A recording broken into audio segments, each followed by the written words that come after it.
जय जिनेन्द्र। चलो आज का क्लास शुरू करें।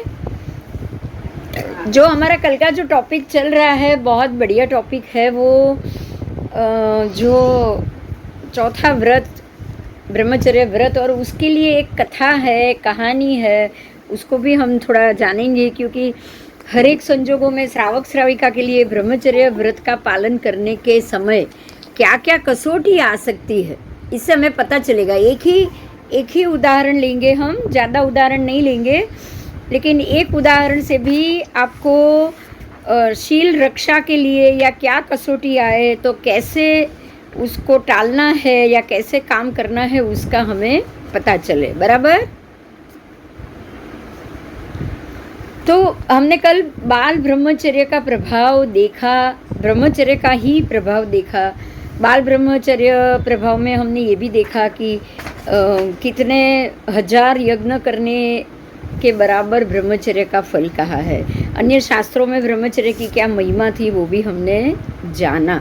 अब इसके संबंध में एक कथा आज हम सुनेंगे। मतलब जो भी हकीकत में जो शीलवान व्यक्तियों की जो स्टोरी होती है, जिसको हम भरे सर सज्जाए में हम बहुत सारे श्रावक श्राविकाओं के नाम आते, साधु भगवंत और उनके सबके नाम आते। मतलब जो भी उत्तम शीलवान है उनका तो हमें पाठ रोज सुबह पाठ करने के हिसाब से भरे सर सज्जाए में उनका उल्लेख होता है। तो इस चीज़ को हम आज आगे जाएंगे। जैसे कि एक नंदनपुर नाम का एक गांव था और वो गांव में अरिमर्दन नाम का एक राजा था। उसका रत्नकार नाम से उसमें एक नगर सेठ था। राज्य होता है तो उसमें सेठ भी बहुत होते हैं, तो उसमें रत्नकार नाम के एक नगर सेठ थे। उसकी पत्नी का नाम था श्रीदेवी और वो दोनों का एक बेटा था। और बेटा पूरा आर्य परिवार था, आर्य संस्कारी परिवार था। तो उन्होंने ये सोचा कि हम अपने बच्चे को शीलवान और ऐसे ही थोड़े से संस्कारी बनाए। तो ये बेटा भी उनको, पहले तो बच्चा नहीं हो रहा था, लेकिन अजीत बाला देवी, अजीतनाथ भगवान के समय की ये बात है। इससे हमको पता चल जाता है कि ये कब की बात है। अजीत बाला देवी की वहाँ पे स्थापना थी और उनके प्रभाव से उनको संतान हुआ। तो ये अजीतनाथ भगवान के समय की बात है। ठीक है, तो ये बहुत पुरानी है, ये भी हमको पता चल गया है। अजीतनाथ भगवान प्रभु के समय उनके मंदिर के द्वार पे स्थापित की हुई श्री अजीत बाला देवी की उन्होंने विधि पूर्वक पूजा की और प्रार्थना की, और उसके कारण उनको समय पे एक बेटा हुआ। उसका नाम रखा गया अजीत सेन, क्योंकि अजीत बाला देवी के कारण ही हुआ था, उनकी विधि और उनकी प्रार्थना से, इसलिए उन्होंने उसका नाम रखा था अजीत सेन। अब बेटा धीरे धीरे बड़ा हुआ है, अजीत सेन बड़ा हो चुका है, यौवन अवस्था उसने प्राप्त कर ली। अब माता पिता को स्वाभाविक है कि बहू की चिंता होती है, बेटे को ब्याह कराने की चिंता होती है। संस्कारी घर है इसलिए संस्कारी लड़की चाहिए, उसकी भी ज़्यादा चिंता होती है। तो उन्होंने सब जगह लोगों को ये संदेश भेजा कि भाई देखो, कोई अच्छी और गुणवान कन्या हो तो हमें अपने बेटे के लिए चाहिए। अब बहुत ही ढूंढ रहे हैं, लेकिन उतना जो उनका मन करे वैसी कन्या उनको मिली नहीं। एक दिन यही खुद सेठ ही कहीं बाहर गांव देश प्रदेश घूमने के लिए, धंधा बिजनेस के लिए, व्यापारी के लिए गए थे। तो कृतमंगला नाम के एक नगर में वो सेठ आए और जिंदत व्यापारी के साथ उन्होंने व्यापार किया। और व्यापार करते करते उनके घर गए तो पता चला कि ये भी बहुत संस्कारी है। उनके घर में उनकी बेटी से मिले, तब उनको लगा कि ये बहुत ही श्रेष्ठ कन्या है जो मेरे पुत्र के लिए योग्य है। तो उन्होंने जिंदत सेठ से कहा कि भाई मेरा भी एक पुत्र है, सौभाग्यवश मैं चाहता हूँ कि मुझे उसके लिए अच्छी कन्या मिले। तब अगर आपको लगे कि आप मेरे बेटे से आपकी कन्या का ब्याह करा सकते हो तो आप मुझे बताओ, मेरे मन में आपकी बेटी अपनी बहू के लिए ठीक लगी है। तब ये जिंदत सेठ ने उनको कहा कि आप मेरी बेटी की कुछ चीज़ें जाने पहले। तो उन्होंने ये बताया जिंदत सेठ ने कि मेरी ये पुत्री है वो स्त्री की 64 कला में कुशल है। और शकुन शास्त्र एक बड़ा शास्त्र है जो हमारे शास्त्रों में ये है, और शकुन शास्त्र का बहुत ही ज़्यादा महत्व होता है। उसके लिए मैं आपको कुछ बात समझाना चाहूँगी। एक मिनट। हाँ, ठीक થઈ ગયું એટલે शकुन शास्त्र में मेरी बेटी निपुण है। शकुन शास्त्र क्या होता है इसको हम जानेंगे थोड़ा, कि पशु पक्षी की भाषा को आप जानो। कब कौन से वक्त पक्षी ये पेड़ से उठ के दूसरी पेड़ में जाता है, पक्षी बोल रहा है तो क्या वो बोल रहा है या रो रहा है या आपको कुछ समझाना चाहता है, क्योंकि पशु पक्षी बहुत सारी बातें जानते हैं और जानते हैं तो वो उनकी जो बोली है वो बोली को जानना, वो है पशु पक्षी की बोली जानने के बराबर। उनके शब्दों में से ही हम पता कर ले। वो तो कोई ज्ञानी कर सकता है ना, हर कोई नहीं कर सकता। तो वो सेठ ने बोला कि मेरी बेटी जो है वो शकुन शास्त्र में भी विशेष प्रवीण है, और उल्लू, मोर, कौआ, फिर काला बंदर, तीतर, ये सब के शियार, खास करके ये सब की जो आवाज़ है ना, उसका एक बहुत बड़ा शास्त्र है।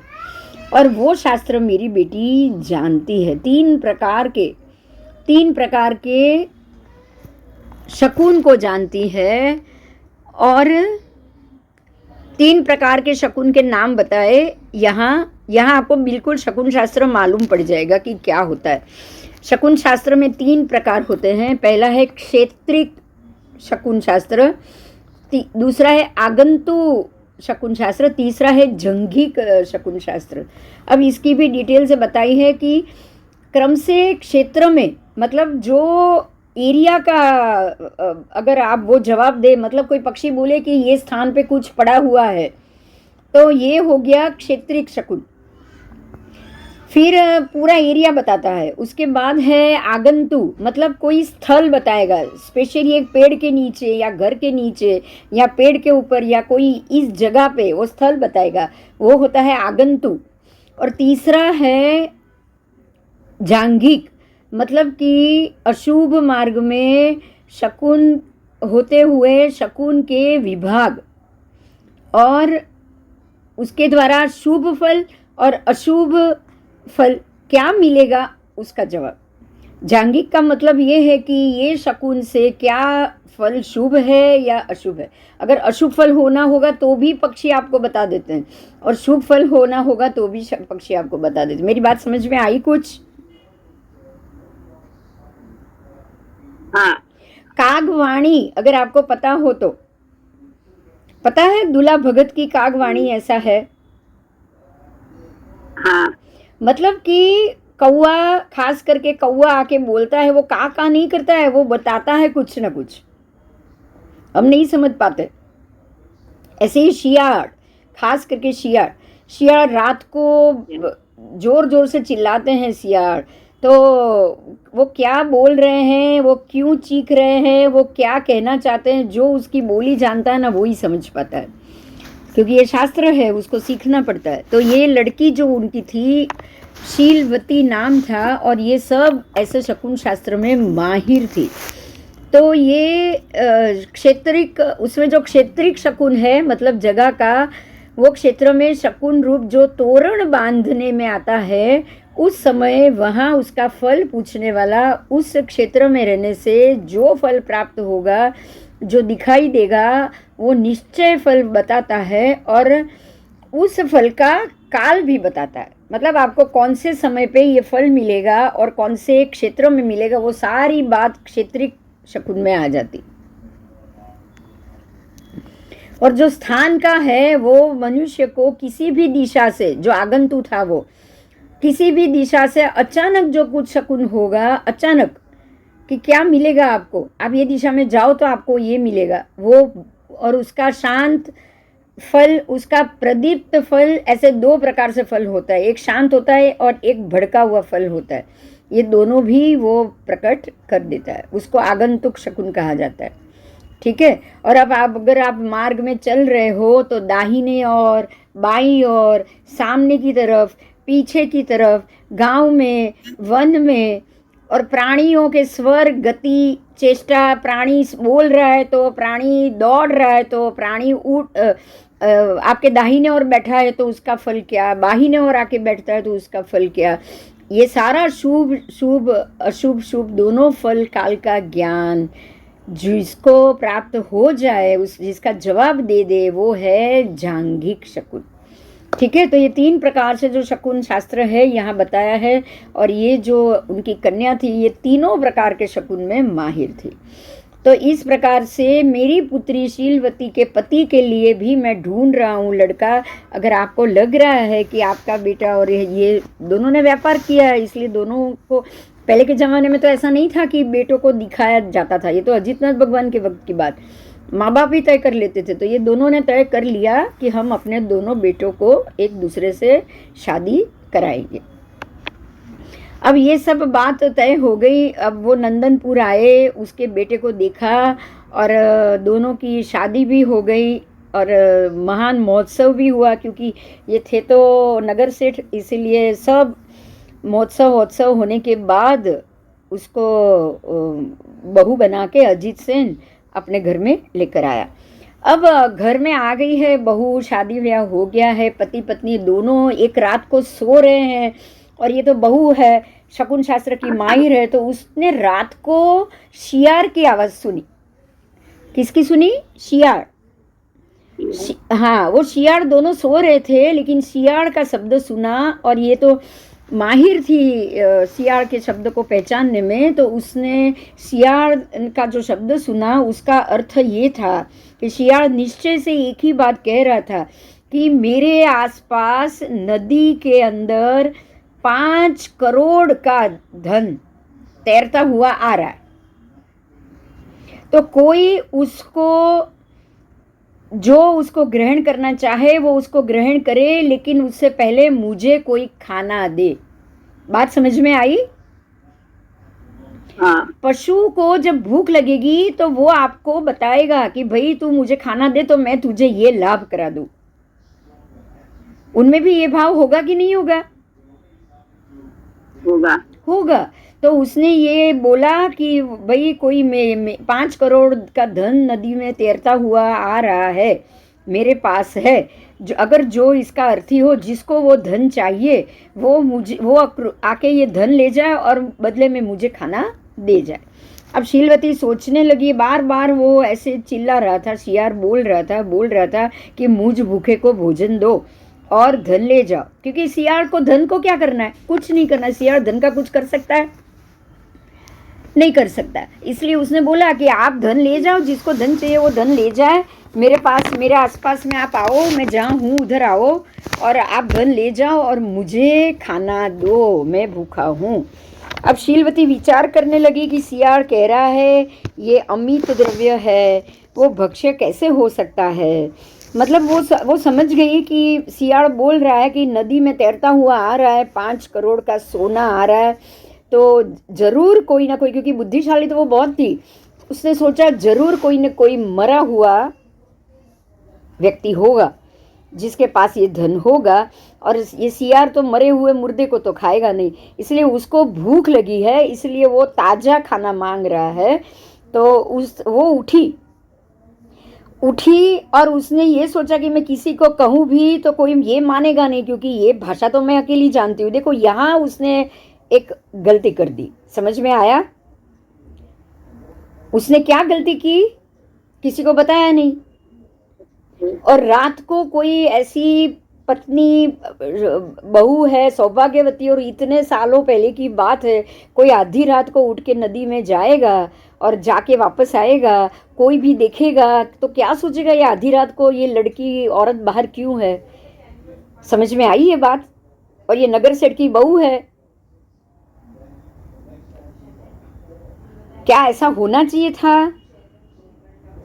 नहीं, लेकिन निमित्त जब आता है ना, तब भले बुद्धिमान की भी बुद्धि कुंठित हो जाती है। होती है कि नहीं होती है? बताओ। होती है। तो हमें यही सोचना है कि कोई इंसान चाहे कितना भी बुद्धिशाली हो, उससे गलतियां हो सकती है। ये बहुत ही बुद्धिशाली थी, लेकिन उसकी एक गलती ये हो गई, उसने अपने पति को उठाया नहीं, साथ में लेके गई नहीं, और उसने उसको कुछ भी बताया नहीं।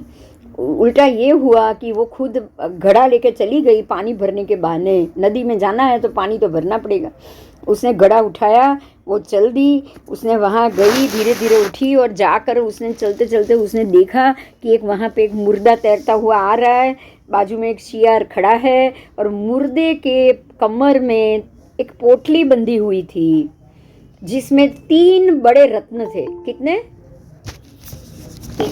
3 बड़े बड़े रत्न थे, और उसकी कीमत थी 5 करोड़ रुपया।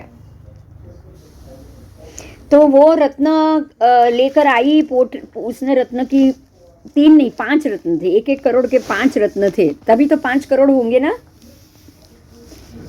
एक एक रत्न की कीमत थी 1 करोड़। ऐसे 5 रत्न उसको मिले। उसने ये रत्न ले लिया, मटके में रख दिया, और वो शियार को खाना लेकर ही गई थी वो, क्योंकि उसको पता था कि शियार को खाना चाहिए। लेकिन उसने वो जो मृतक है उसको शियार को दे दिया, शियार को खाना भी दिया और मृतक को भी दे दिया, क्योंकि ये भी उस शियार को अभी खाना मिल गया है, अगर उसको बाद में चाहिए तो वो खा पाए, ये सोच के उसने मृतक के शरीर को भी शियार को दे दिया। और तत्व का अर्थ जान के उस सर्वाधिक शीलवती ने घर आकर शैया के ऊपर वो जो गठरी थी उसको गद्दे के नीचे छुपा दी, और वो सो गई। देखो समझ में आया उसने क्या किया?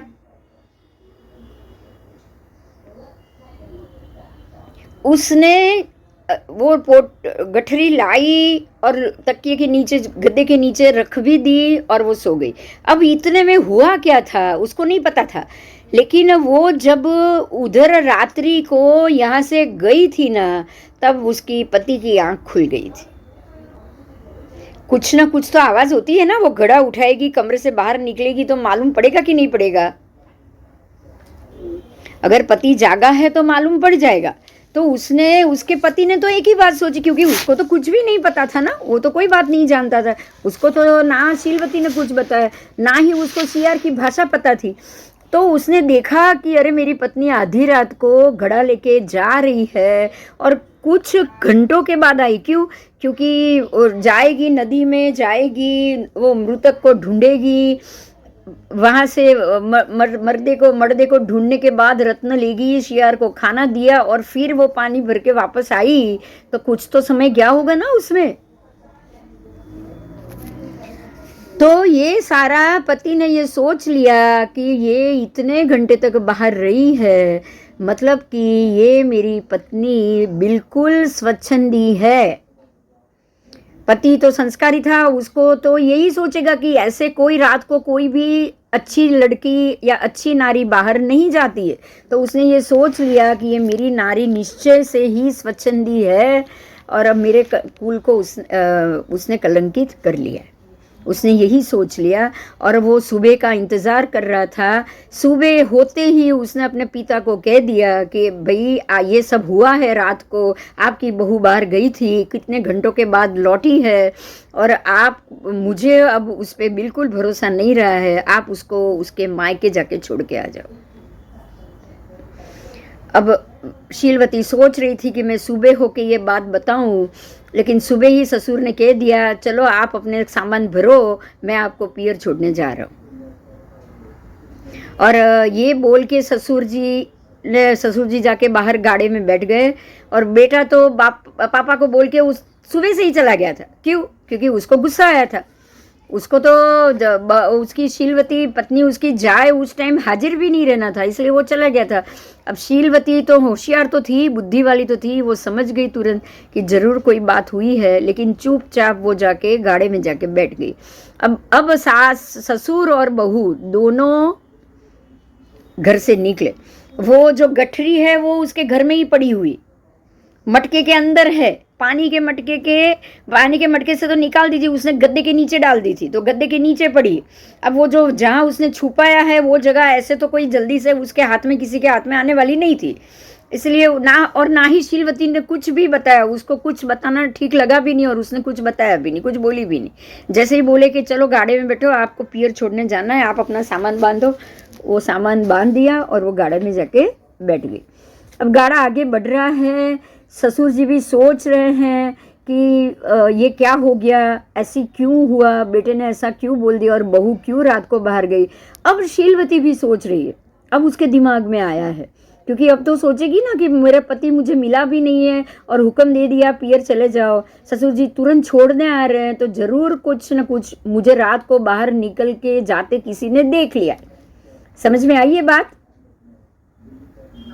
वो ऐसा ही समझी और चुपचाप वो भी सोच रही है कि मैं रत्नों को तो लेकर आई, लेकिन मुझे उसी समय पति को बता देना चाहिए था। मतलब रत्न लेकर आई तब नहीं, मैं गई तभी बता देना चाहिए था, क्योंकि आप लेकर भी आएंगे तो वो भी कुछ ना कुछ उल्टा ही सोचेंगे कि नहीं सोचेंगे कि ये रत्न लेकर कैसे आई, किससे मिलके आई, किसी से तो मिलके आई, वो यही सोचेंगे।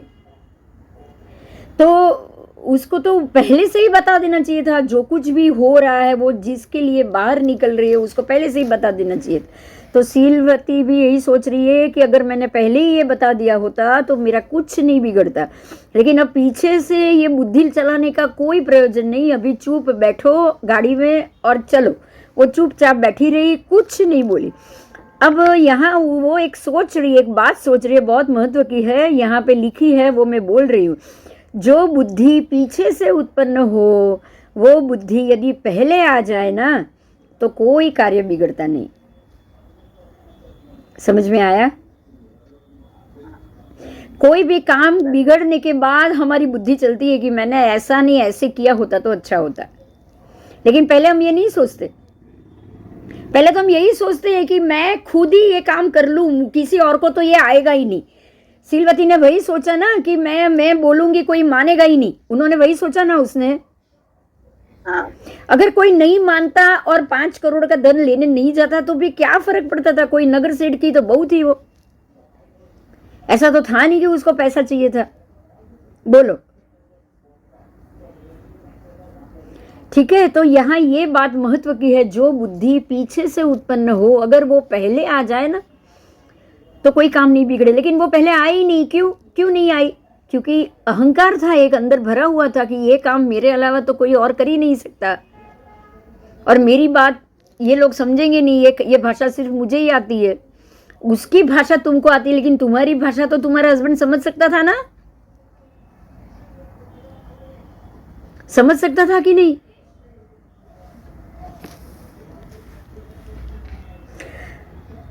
और दुर्जनों में हंसी भी नहीं होती है, मतलब लोग हंसेंगे भी नहीं। अब तो लोग, सबको पता चल जाएगा कि बहू रात को बाहर रही इसलिए मायके छोड़ के आए हैं। तो ये सोच रही थी कि ये गलती हो गई मुझसे, अब क्या करेंगे नहीं पता। वो चुपचाप बैठी है और ये सोच रही है कि अब चिंता करना निष्फल है, अब चिंता करना निष्फल ही है। अगर मैं निर्मल हूँ तो किसी प्रकार की आँच मुझ पे नहीं आएगी। वो शीलवती थी, वो बिल्कुल संस्कारी थी, उसको पता था कि वो निर्मल है, उसको पता था वो क्या कारण से बाहर निकली थी, इसलिए उसने ये बोल दिया, सोच लिया कि मैं खुद निष्कलंक हूँ, मैं निर्मल हूँ, फिर कुछ भी मेरे से बुरा नहीं होगा, जो होना है वो हो जाने दो। वो चुप बैठी है। आपत्ति आने पे शकुन, अब देखो यहाँ शकुन की बात आई है कि किसी प्रकार के आंच नहीं आने, अभी ही जांघिक शकुन से मन का संशय दूर कर देती हूँ। अब उसके लिए भी उसने शकुन का सहारा लिया, और कौन से शकुन का? जांघिक शकुन। कौन सा? जांघिक शकुन, जो हमने पहले जाना था ना 3 प्रकार के शकुन, उसमें जांघिक शकुन है अंतिम वाला, लास्ट वाला शकुन। तो जांघिक शकुन में ये बात थी कि आपके आसपास शुभ अशुभ क्या हो रहा है उसका फल जानो, बराबर? तो अब उसको अपने आसपास क्या हो रहा है उसको देखना पड़ेगा। तो वो लोग मार्ग में जा रहे हैं और क्या हो रहा है वो बता रहे। आओ, अब उसने जांगिक शकुन के ऊपर ही भरोसा छोड़ दिया है कि अभी ही जांगिक शकुन से मैं मन का संशय दूर कर देती हूँ, क्योंकि आपत्ति आने पे शकुन शास्त्र सज्जन के समान अवलंबन रूप होता है। शकुन शास्त्र के ऊपर अगर आप भरोसा करोगे तो किसी भी आपत्ति के समय आप उससे जरूर बच पाओगे, अगर शकुन को समझोगे और वो शास्त्र का प्रयोग करोगे तो। आओ, इतने में रथ तैयार होकर आ गया था। शकुन पर श्रद्धा रखने वाली शीलवती वो बिल्कुल खेद के बगैर, मतलब दुख तो किसी को भी होता है, लेकिन वो शीलवान थी ना, वो अपने ऊपर वो बहुत ही, जैसे हम बोलेंगे ना, मक्कम थी। वो उसको पता था कि भाई मैंने गलती नहीं की है, मैं निर्मल हूँ, तो मुझे कोई आँच नहीं आएगी, ये उसको भरोसा था। तो वो बिल्कुल खेदित हुए बगैर रथ में जाकर बैठ गई ससुर जी के पास, और सारथी बन के ससुर खुद सारथी बने, क्योंकि बहू को छोड़ने जाना है और किसी और को तो भेज नहीं सकते थे, तो इसलिए वो खुद सारथी बनकर ससुर रथ चलाने लगे। और जैसे ही रथ चालू करना था उस समय दुर्गा कौन पता है? चकली को बोला जाता है। किसको बोला जाता है? चकली को दुर्गा बोलते थे। तो एक दुर्गा आई और रथ के जो ध्वजा होती ना उसके ऊपर आकर बैठ गई। देखो, ये शकुन शास्त्र की बात है। शीलवती तो सब चीज समझ रही है, उसको तो सबका ज्ञान है। तो दुर्गा मतलब काली गोरेचा का मतलब है वो काली रंग की चकली, जो काबर होती है ना, काबर जिसको हम आज की भाषा में काबर कहेंगे। तो वो आकर बैठ गई, और काबर की तो आदत ही है बोलने की, है ना, कुछ न कुछ तो वो चिल्लाती रहेगी। तो काबर आकर बोलने लगी, अपने मुख में भक्ष्य रखकर वो उड़ी, बोली कुछ नहीं है। क्यों? क्योंकि आसपास उनकी गति भी तो देखनी होती है ना। पक्षी कहाँ से आता है कहाँ जाता है। दुर्गा आई, मुंह में खाना था, वो वहां से आई, आकर बैठी, फिर से वहां से उड़ी और कुछ दूर गई और जाकर गोल घूम के वापस आ गई। समझ में आया क्या हुआ? उसने मुंह में खाना लिया था, वो उड़ी, एक राउंड लगा के वो वापस आई और किसी अच्छे दिशा में जाकर बैठ गई, योग्य दिशा में जाके बैठ गई, और वहां जाकर वो स्वर करने लगी, बोल बोल बोल बोलना उसने शुरू कर लिया। और बोलने के बाद वो तुरंत अपना जो मेल चकला होता है ना, चकला, ये तो चकली थी, जो चकला होता है ना, और बोलने के बाद वो तुरंत अपने चकले के पास जाकर चली गई और उसके पास जाके बैठ गई। अब ये समझ गई शीलवती, ये पूरी गति देखी उसने कि ये चकली खाना लेकर आई थी, आकर यहाँ बैठी, यहाँ से उड़ी, एक पूरा राउंड चक्कर लगाया, चक्कर लगाने के बाद वापस वो आकर बोली है और फिर से वो अपने चकले के पास जाके बैठ गई। मतलब ये शकुन शास्त्र का फल सीधा था कि तू भी यहाँ से जा रही है, तू यहाँ से जाएगी, कुछ समय तक घूमेगी, घूमने के बाद तुझे भी कुछ मौका मिलेगा बोलने का। समझ में आया? एग्जैक्ट चकली की तरह तुझे भी मौका मिलेगा बोलने का। जब तुझे मौका मिला तब तू बता देना, तू बोल देना, और जब तू बता देगी तो वापस तू अपने चकले के पास, अपने पति के पास आकर तू सेट हो जाएगी। ये था શકુન શાસ્ત્ર। હા, એટલી બધી હિન્ટ આપે પણ આપણને સમજ પડવી જોઈએ, આપણને સમજ પડવી જોઈએ। આને જ નિમિત્ત કહેવાય, શકુન અને નિમિત્ત શાસ્ત્ર। હવે આમાં इसमें क्या है, आप कितना भी मुहूर्त देखो, लेकिन ये जाने के टाइम पे ये जो शकुन हुआ ना, बिल्कुल वैसा फल आपको मिलेगा 100%। आप कितना भी सोचो या ग्रह सेट करो या मुहूर्त दे के निकलो, कुछ नहीं, वो सब आपने पहले देखना है। क्योंकि आप क्या जानते हो अच्छे समय में मैं काम करूं, आप ये तो चाहते हो ना, पर आपका काम होगा कि नहीं ये शकुन बताएगा। कौन बताएगा? शकुन बताएगा कि आप जब वो काम कर रहे हो उस वक्त क्या शकुन हुआ। जब ये यहाँ से बैठी, रथ चालू हुआ, उससे पहले ही रथ चालू करने ससुर भी आकर बैठ गए, बहू भी बैठ गई। उसी समय पहले दुर्गा आई, मुंह में खाना लेकर आई थी, उसने वहाँ से वो बैठी पहले आके, उसके बाद उड़ के एक राउंड लगाया, राउंड लगाने के बाद वो वापस अपने वहाँ आकर फिर से बैठी, फिर से कुछ बोली, और बोलने के बाद वो जो जहाँ उसका पति था, चकला था, वहाँ जाकर वो बैठ गई। तो ये समझ गई शीलवती कि मेरे साथ भी ऐसा ही होगा, मुझे यहाँ से निकलना तो होगा ही होगा, निकले बगैर मेरा आरा नहीं है। यहाँ से मैं निकलूँगी, कुछ घूमूंगी, घूमने में जो कुछ भी मुझे पूछा जाएगा मुझे उसका जवाब भी देना पड़ेगा, और जब मैं जवाब दे दूंगी तब सब संतुष्ट हो जाएंगे और मैं वापस मेरे घर पे आ जाऊँ। तो ये उसने शकुन से अर्थ निकाला, और अब तो वो शांति से बैठ जाएगी ना, पता चल गया है कि मेरे साथ कोई बुरा नहीं होने वाला है। हाँ, तो ज्ञान और ज्ञानी कितना महत्व का है वो समझ में आया। ज्ञान का कितना महत्व है। आओ, अब ये यहाँ से निकला, रथ निकला, अच्छा, अब दुर्गा शकुन की यहाँ बात लिखी है, वो मैं थोड़ा बता देती हूँ कि दुर्गा शकुन में ऐसा कहा गया है कि दुर्गा का दर्शन मतलब चकली दिखे, उसकी चेष्टा, वो क्या क्या कर रही है, उसका स्वर, उसकी चाल, आपको सब देखना है। कभी कभी चकली पता है ऐसे एक पैर ऐसे रख के चलेगी, दूसरा ऐसे रख के चलेगी, फिर से ऐसे चलेगी, ऐसे चलेगी। मतलब आप इतना समझ लो कि वो बहुत खुशी के मारे ऐसे चल रही है। नहीं तो चकली की आदत होती है सीधा कूद का लगाना, चकली सीधे कूदती ही है, बराबर ना। हाँ। लेकिन जब वो ऐसे टेढ़ी मेढ़ी एक पैर और एक पैर ऐसे लगकर चले ना जब तो आपको समझना है कि ये बहुत ही खुशी का मौका आ रहा है। तो उसकी चाल, उसका स्वर, उसका भक्ष्य ग्रहण, उसने खाना खाया मतलब उसने बराबर पेट भी भर लिया, भूखी भी नहीं रही, वो संतुष्ट हो गई। तो ये सारा भक्ष्य ग्रहण करना आदि क्रमानुसार अधिक से अधिक बलवान है,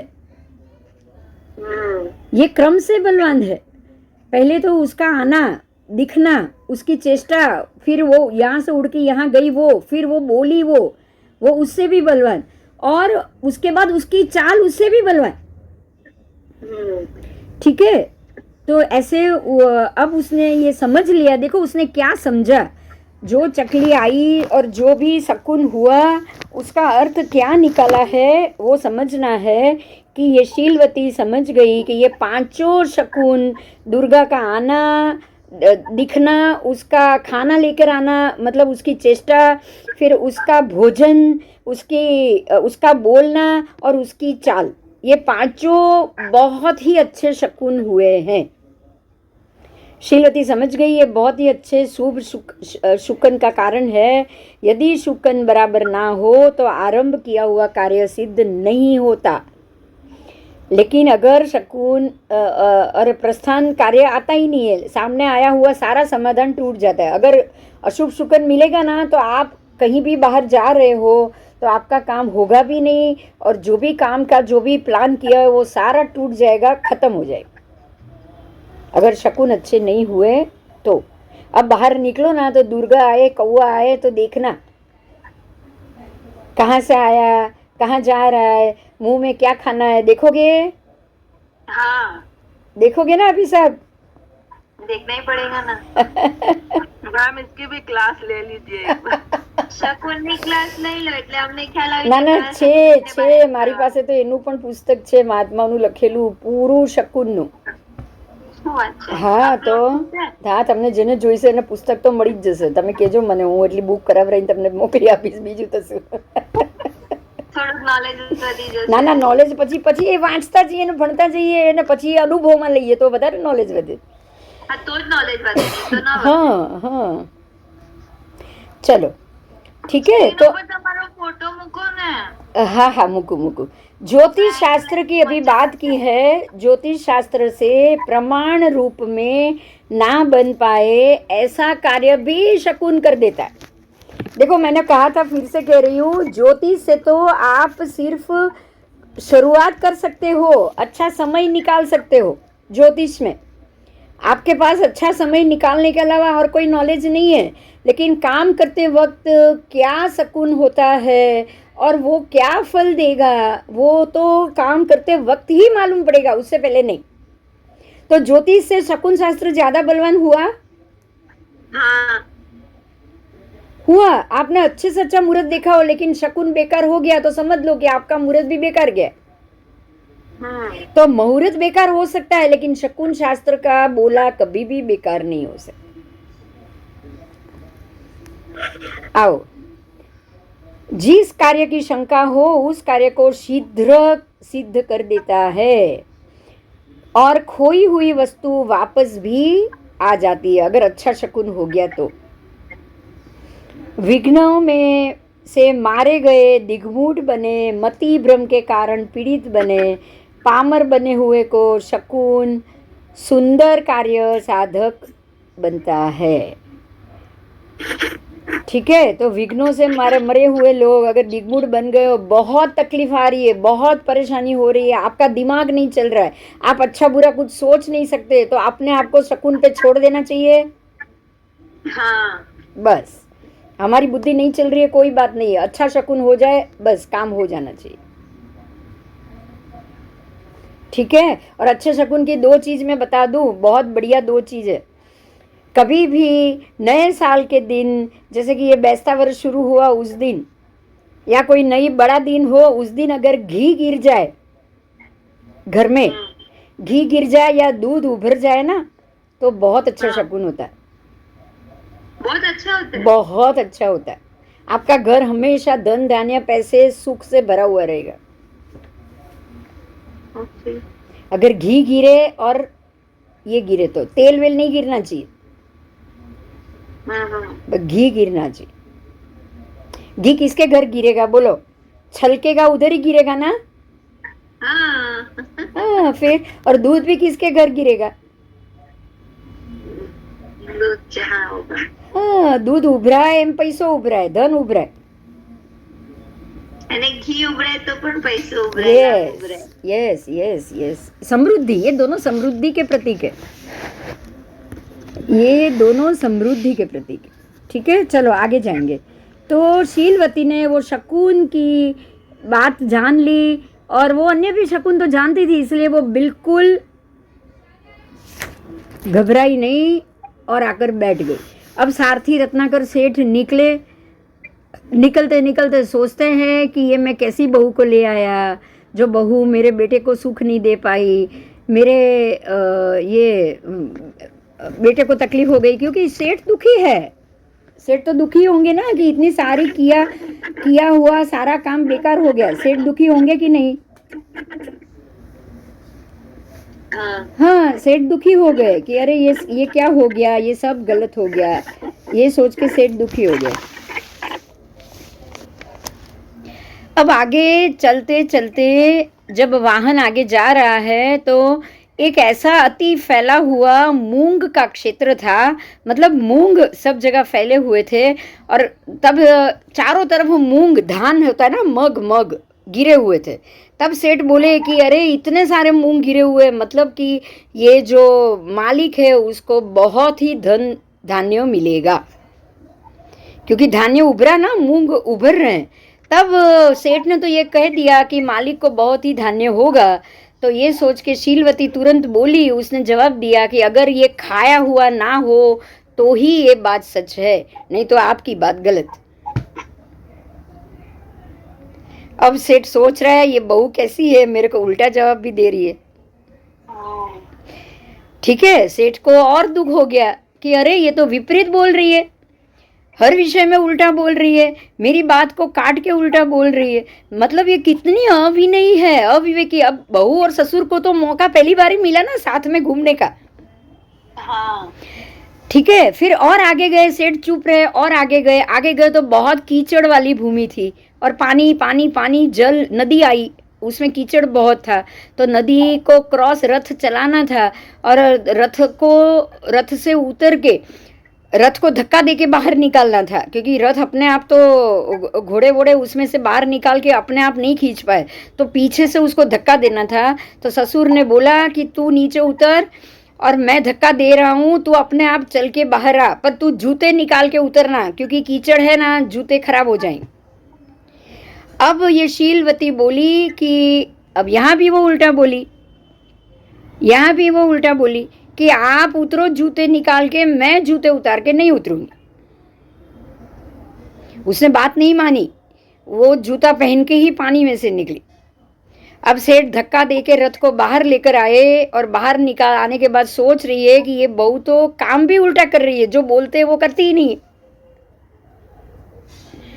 तो उनको तभी भी थोड़ा गुस्सा आया, वो रथ में बैठ गए, बोले कुछ नहीं, अब तो इसको छोड़ने ही जा रहा हूँ ना, मुझे कोई टेंशन नहीं लेना है।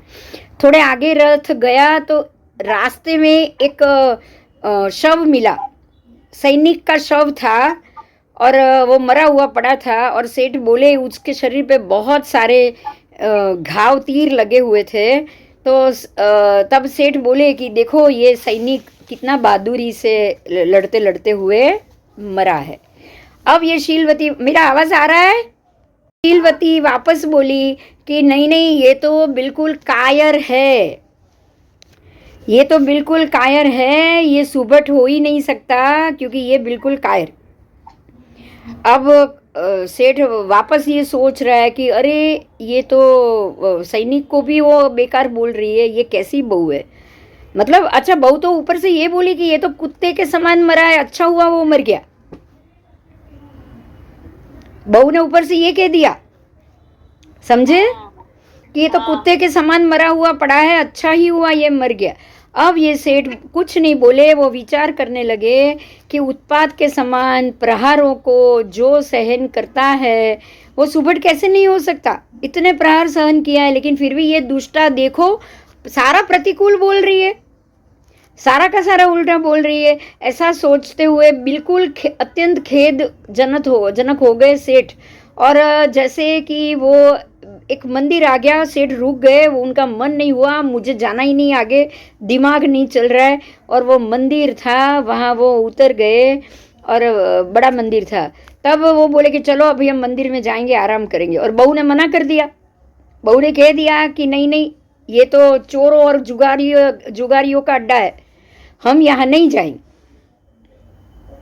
अब सेठ सोच रहे हैं बाहर से, बढ़िया इतना मंदिर है और ये मना कर रही है, ये बोल रही है जुआरी का अड्डा है, मैं नहीं जाऊंगा। अब स्त्री से तो ज्यादा बात नहीं कर सकते, उनको भी लगा कि इसको गुस्सा आया है, सेठ यही सोच रहे इसको गुस्सा आया। अब इसको गुस्सा आया इसलिए मेरी हर बात को वो काट रही है। ये स्त्री सर्वत्र उन्मत्त, मतलब कि उल्टा ही अर्थ ले रही है। सेठ अब समझ गए, इसलिए वापस रथ में बैठ गए। आगे रथ जा रहा है और बहुत बड़ा नगर आया, बहुत बस्ती वाला नगर आया। और नगर में से चलते चलते चलते सेठ बोले कि ये नगर बहुत ही जन समूह वाला है, मतलब कि ये नगर कितना सुखाकारी है, सुखी है कि चलो इतनी ज़्यादा बस्ती है तो लोग कितने सुखी होंगे। तब ये बहू वापस बोली कि ये नगर तो बिल्कुल रण के समान दिख रहा है, बिल्कुल शून्य है और रणभूमि जैसा दिख रहा है। रणभूमि में कोई इंसान नहीं होता, बराबर? हाँ, तो बहू ने भी यहाँ अब ससुर समझ गए कि ये इसको उल्टा ही बोलना है, ये कुछ भी सीधा नहीं बोलेगी। थोड़ा आगे गए, बिल्कुल गांव था, वीरान था, खाली पड़ा था। और सेठ बोले कि देखो ये गांव कितना शून्य के समान वीरान दिख रहा है। अब बहू उल्टा बोली, ये तो श्रेष्ठ बसने जैसा गांव, ये तो बसने के लिए बिल्कुल श्रेष्ठ गांव है। अब खेदित हुए हृदय से सेठ विचारने लगे कि मैंने एक सर्पिणी जैसी दुष्ट हृदय वाली स्त्री को, वक्र बोलने वाली स्त्री को और टेढ़ी चलने वाली घोड़ी को घर में लाई है। समझ में आया सेठ ने क्या सोचा? ये बिल्कुल विनय, हम बोले ना दुर्विनयी है, बिल्कुल भी विनयवान है ही नहीं है। इससे क्या पुत्र हुआ, अच्छा हुआ कोई संतान नहीं हुई मेरे बेटे को, नहीं तो पुत्र भी कैसा होता, जैसी माँ वैसे बच्चे होते। तो ये तो अच्छा ही हुआ, ये दुष्ट चेष्टा वाली सत्य सिद्ध हो गई, मतलब ये जानने में आ गई, पहचानने में आ गई। ये बहुत अच्छा हुआ कि ऐसी बहू हमें नहीं चाहिए, उससे हमें कोई संतान भी नहीं चाहिए।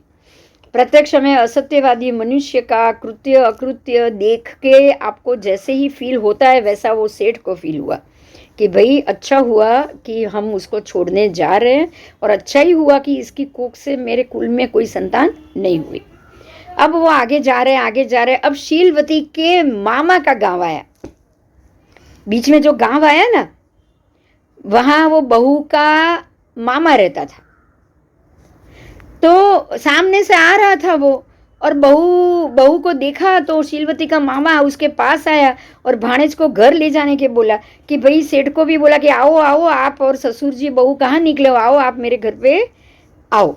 तो आदर पूर्वक वो उनको आमंत्रण देकर अपने घर पे ले जाने के लिए लेकर गया और उनको अति भक्ति से भोजन कराया, दोनों का सत्कार किया। अवसर कोई अन्य मिला हो तो मान भी दे। अब ऐसे अवसर में सेठ को मन करेगा मान देने का? बोलो, करेगा?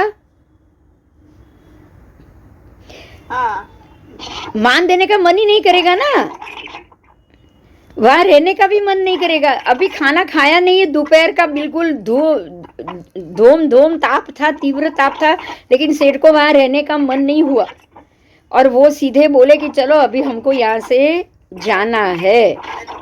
अरे ये आवाज किसकी आ रही है? माइक थोड़ा बंद कर दो, 1 मिनट।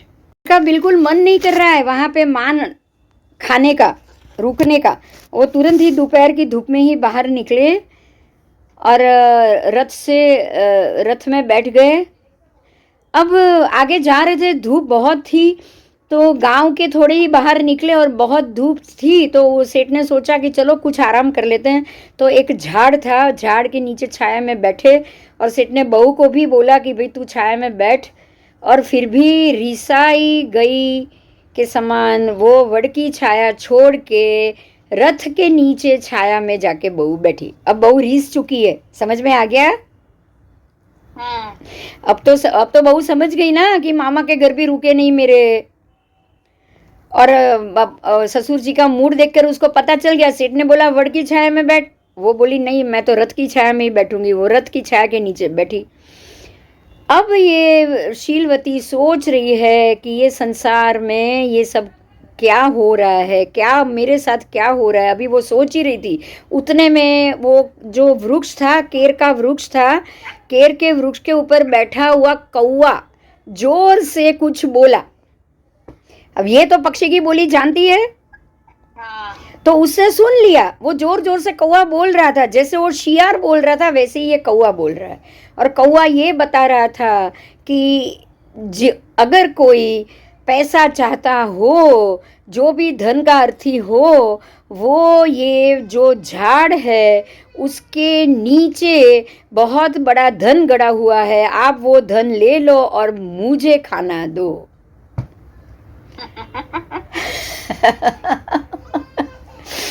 वो ये बोला और शीलवती ने उसको ऐसा जवाब दे दिया, शीलवती ने समझ लिया।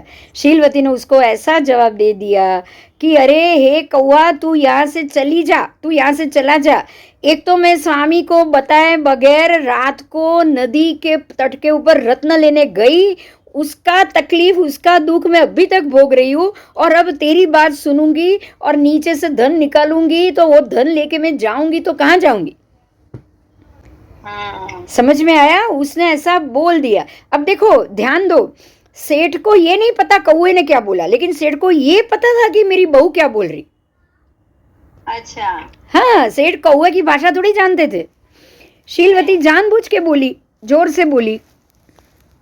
उसने कौवे को सुनाया कि अरे तू बोल रहा है तू धन ला, पहले सियार ने बताया और मैं धन लेकर रात को चली गई, आधी रात को, और उसकी तो इतनी बड़ी मेरे को परेशानी में भुगत रही हूँ। अब तेरी बात सुनूंगी और मैं धन लूंगी। अब मैं तेरी बात कहते हुए ये मेरे ससुर मानने वाले नहीं है। अगर मैं ससुर को बोलूंगी ना कि ये खोदो नीचे धन पड़ा है, वो मेरी बात मानने वाले नहीं है, तो उसको ऐसे छोड़ दूं। और अगर तेरे अनुसार अगर करने जाऊंगी तो भी वो दुर्नीति हो जाएगी, और अगर वो नहीं मानेंगे तो भी ये खराब हो जाएगा। मतलब मैं करूं तो क्या करूं? समझ में आया? हाँ। अगर तेरे अनुसार अगर मैं ये धन लेने जाती हूँ और अगर ससुर जी मुझे यहीं पे छोड़ दे तो मैं पियर भी नहीं पहुंचूंगी। तो मैं कुछ नहीं कर सकती, तू यहाँ से चला जा। अब ससुर ने सारी बात सुन ली। उसने पूछा, क्योंकि होशियार तो है ही वो।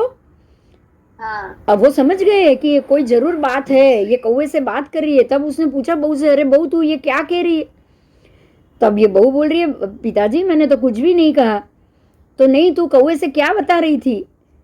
तो तब सेठ ने 2-3 बार पूछा। अब शीलवती ने भी जानबूझ के ही बोला था ना कि सेठ के मन में ये सवाल है।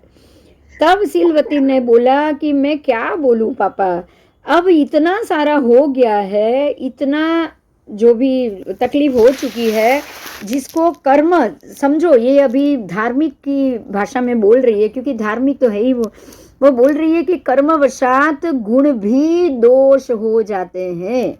जब हमारे नसीब कर्म ठीक नहीं चल रहे हो तो हमारे सारे गुण दुर्गुण बन जाते।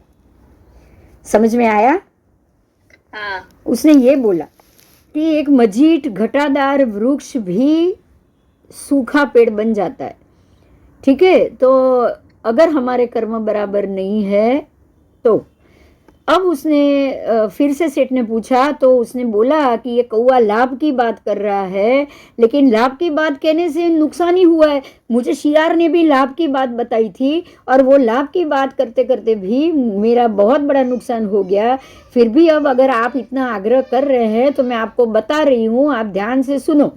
फिर उसने सब बता दिया कि वो शियार रात को चिल्लाता था, मैंने उसकी आवाज़ सुनी। उसकी आवाज़ सुनने के बाद मुझे लगा कि मेरा पति ये मेरी बात नहीं मानेगा, इसलिए मैं वो धन लेने के लिए अकेली चली गई। वो धन लेने के बाद जब मैं घर पे वापस आई तब मुझे वो सो रहे थे तो मैं भी आके सो गई, और फलस्वरूप ये हुआ कि उसने मुझे आते जाते देख लिया, लेकिन मेरे हाथ में धन की पोटली और था वो उन्होंने नहीं देखा।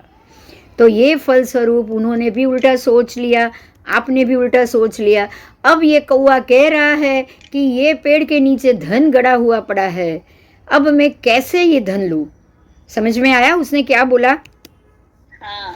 अब मैं ये धन लेकर क्या करूंगी, क्योंकि मैं तो जा रही हूँ पियर, मैं किसके लिए लूंगी? और अगर मैं बोलूंगी तो भी आप मेरी बात मानोगे नहीं। अब सेठ को लगा कि नहीं, अब ये बोल रही है तो बात माननी चाहिए। अब वैसे भी धन किसको नहीं चाहिए? बराबर है। हाँ, धन किसको नहीं चाहिए? तो अभी सेठ को लगा कि चलो अभी मैं इसकी बात मानता हूँ। जब वो शियार की बात सुन के अगर ये धन लेके आई है तो ये कौवे की बात सुन के अगर धन निकल गया अंदर से तो समझ लेना कि ये सही बात समझ के आई। बराबर, ये जो कह रही है वो सही है। ये सोच के सेठ ने पेड़ के नीचे से धन गाड़ना, जो गाड़ा हुआ था उसको खोलना शुरू किया। खुदाई चालू की। खुदाई करते करते करते अंदर नीचे से 10 करोड़ 10 कोटि, कितना? 10 करोड़ 10 करोड़ 5 करोड़ का रत्न और 10 करोड़ का धन। हम ये बोलते हैं जब भी कोई पुण्यवान हो ना, भाग्यशाली ना घरे ज भूत रड़े, खबर છે ने? हाँ। तो उनके यहाँ ही निधान प्रकट होते। अब समझो कि ये अगर ये पक्षी की बोली नहीं जानती ना तो कोई दूसरे तरीके से, पर उनको धन तो जरूर मिल जाता। हाँ। पुण्यशाली को ही उसके पास ही आता है। अब सेठ समझ गए। अब सेठ क्या समझे सोचो। अब सेठ समझ गए ये मेरी शीलवती बहू घर की कामधेनु है और मेरे पुत्र मेरा मूड है, जो कुछ भी गलत सोच लिया उसको उसने पूछा तक नहीं कि तू क्यों गई थी, कहाँ गई थी। देखो अब सबकी गलती बाहर आ रही है, समझ में आया? हाँ। बहू की भी गलती थी, बताए बगैर चली गई। पुत्र की भी गलती थी, सामने वाले को एक बार मौका तो देना चाहिए था ना, बराबर है। कि भी कहाँ गई थी, क्यों गई थी, क्या काम था। अगर पूछती तो उसी वक्त वो बता देती।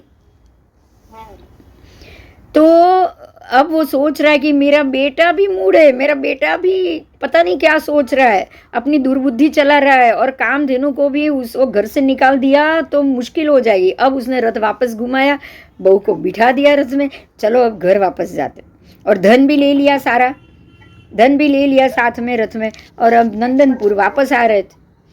वापस आते वक्त ससुर जी को अब सारे सवाल दिमाग में आए कि बेटी तेरी बात ये सही है, चल तू सही है, हमको नहीं पता था, लेकिन तू रास्ते में सब चीज उल्टी क्यों बोलती थी? दिमाग में तो आएगा ना।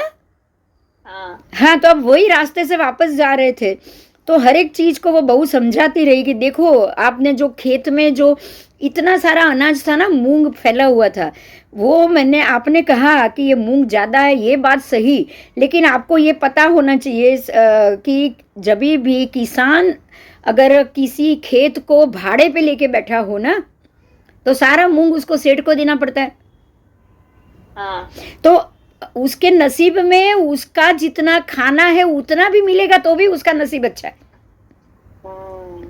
तो मैंने ये सोच के बताया था कि ये तो किसान है, अगर उसने खेत भाड़े पे लिया होगा ना तो ज्यादा मूंग निकले उसको क्या फायदा, बराबर है। उसको तो कोई फायदा ही नहीं है। अगर ज्यादा मूंग होगा तो सेठ को फायदा होगा, किसान को क्या फायदा होगा। तो मैंने ये सोच के बताया कि अगर ये उसका खुद का होगा तो ही, वो खुद खाने वाला होगा तो ही फायदा होगा ना, मतलब वो मालिक होगा तो ही। फिर आगे गए, वही वापस नदी आई। अब सेठ ने पूछा कि तूने यहाँ जूते क्यों नहीं उतारे, जूते गंदे कर दिए।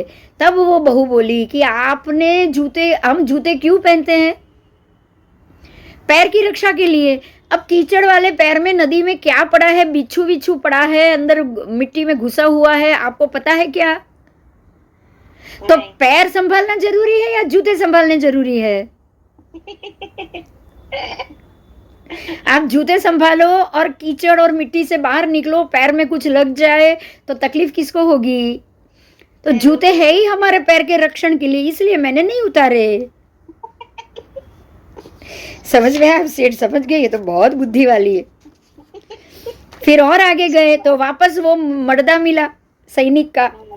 अब सेठ बोले कि तूने ये क्यों बोला है, देखो इसको तो लोगों ने कितना मारा हुआ है, ये तो बहादुरी से मरा है। तब बहू बोली आप देखो वो उल्टा पड़ा हुआ है, पीठ पे मार खा के आया है, मतलब ये चोर है, ये सिपाही नहीं है।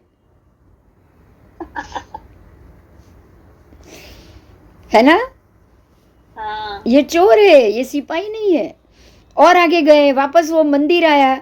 मंदिर के विषय में भी तूने कहा कि ये तो गलत है, हम तो अंदर देखने के लिए भी नहीं गए थे, लेकिन तूने ये कह दिया कि ये गलत है।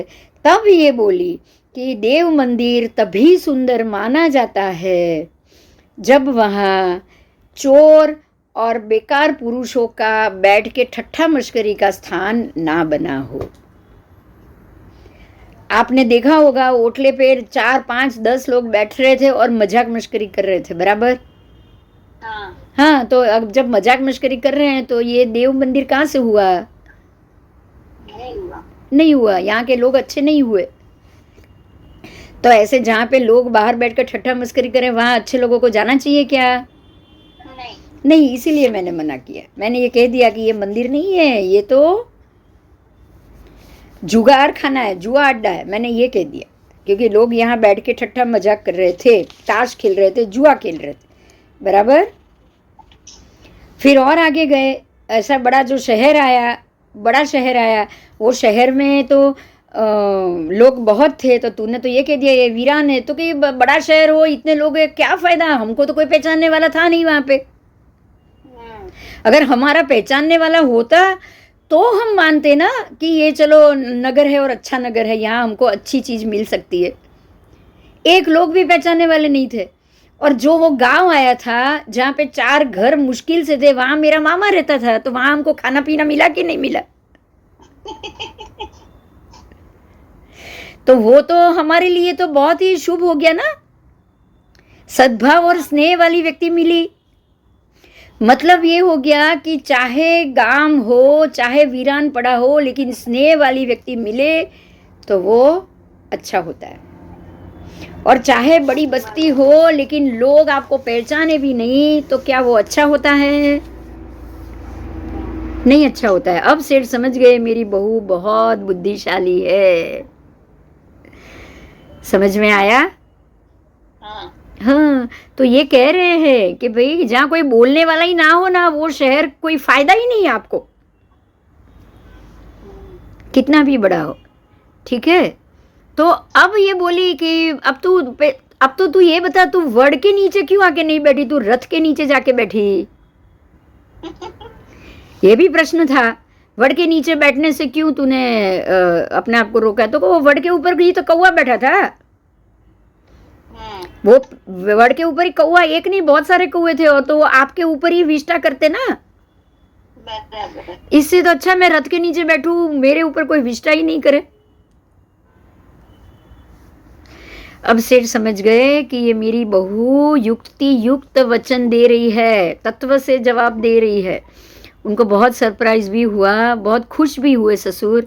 घर आए, आने के बाद बेटे को सब कुछ बताया, और बताने के बाद बोला कि जा, अभी तू बहू बोल रही है, जा वहां से तू पहले रत्न लेकर आ, और रथ में पड़ा हुआ निधान भी लेकर आ। अब दोनों इकट्ठा किया, 15 करोड़ की संपत्ति।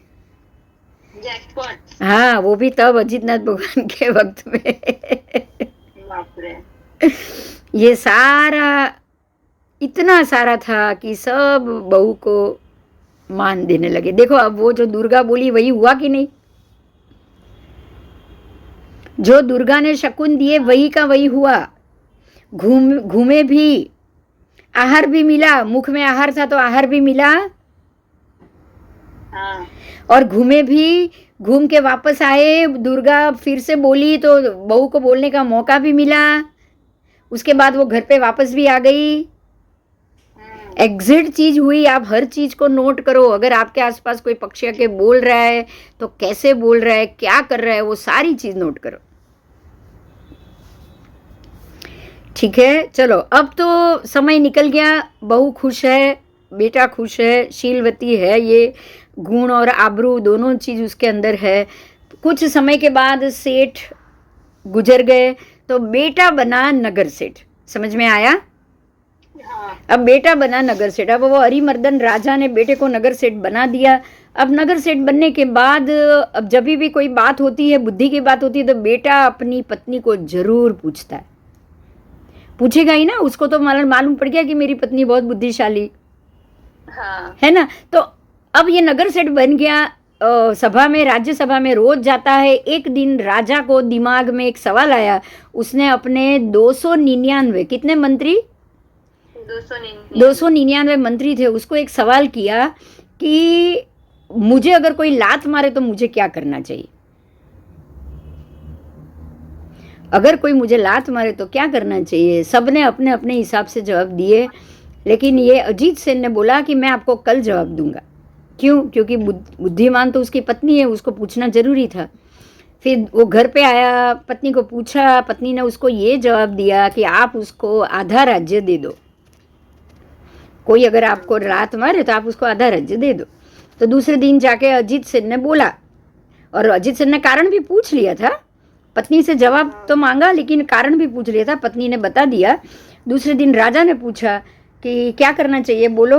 तो उसने बोला कि आप उसको आधा राज्य दे दो। तो राजा भी सोच में पड़ गया, कोई मुझे लात मारेगा, मैं आधा राज्य दे दूं उसको? कारण बताओ, तात्पर्य क्या होगा उसका। तब अजीत सेन ने बताया कि आपको लात कौन मारेगा? आपका बेटा ही मारेगा ना।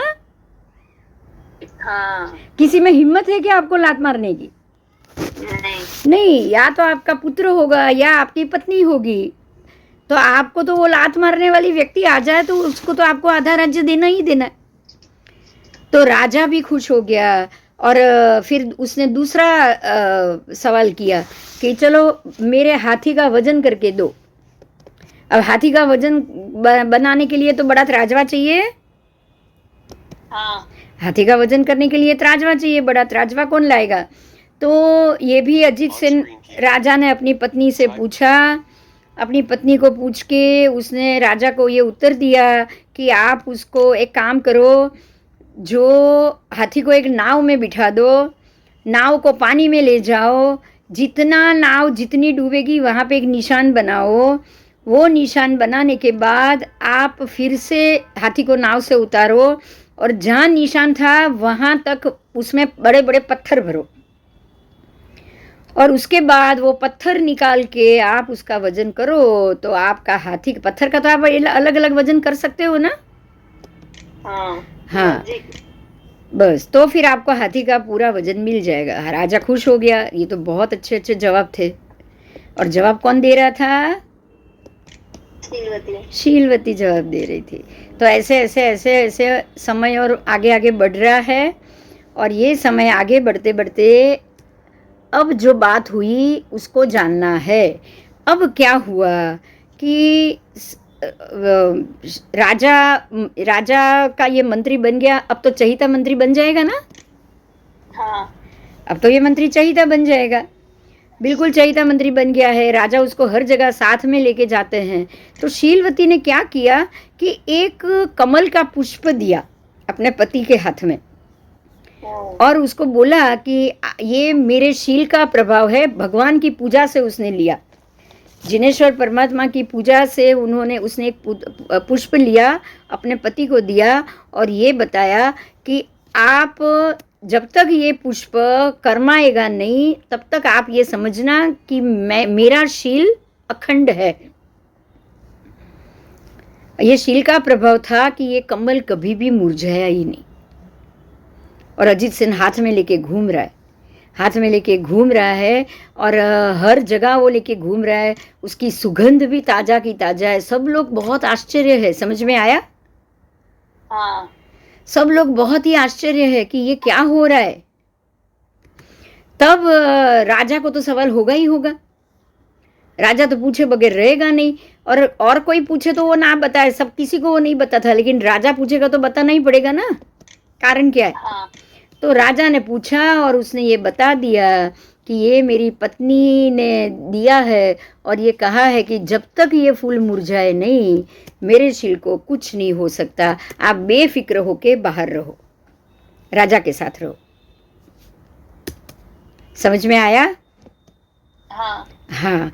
अब राजा देखो, हर कोई तो अच्छा नहीं सोचता है, नहीं हर कोई तो अच्छा सोचेगा नहीं।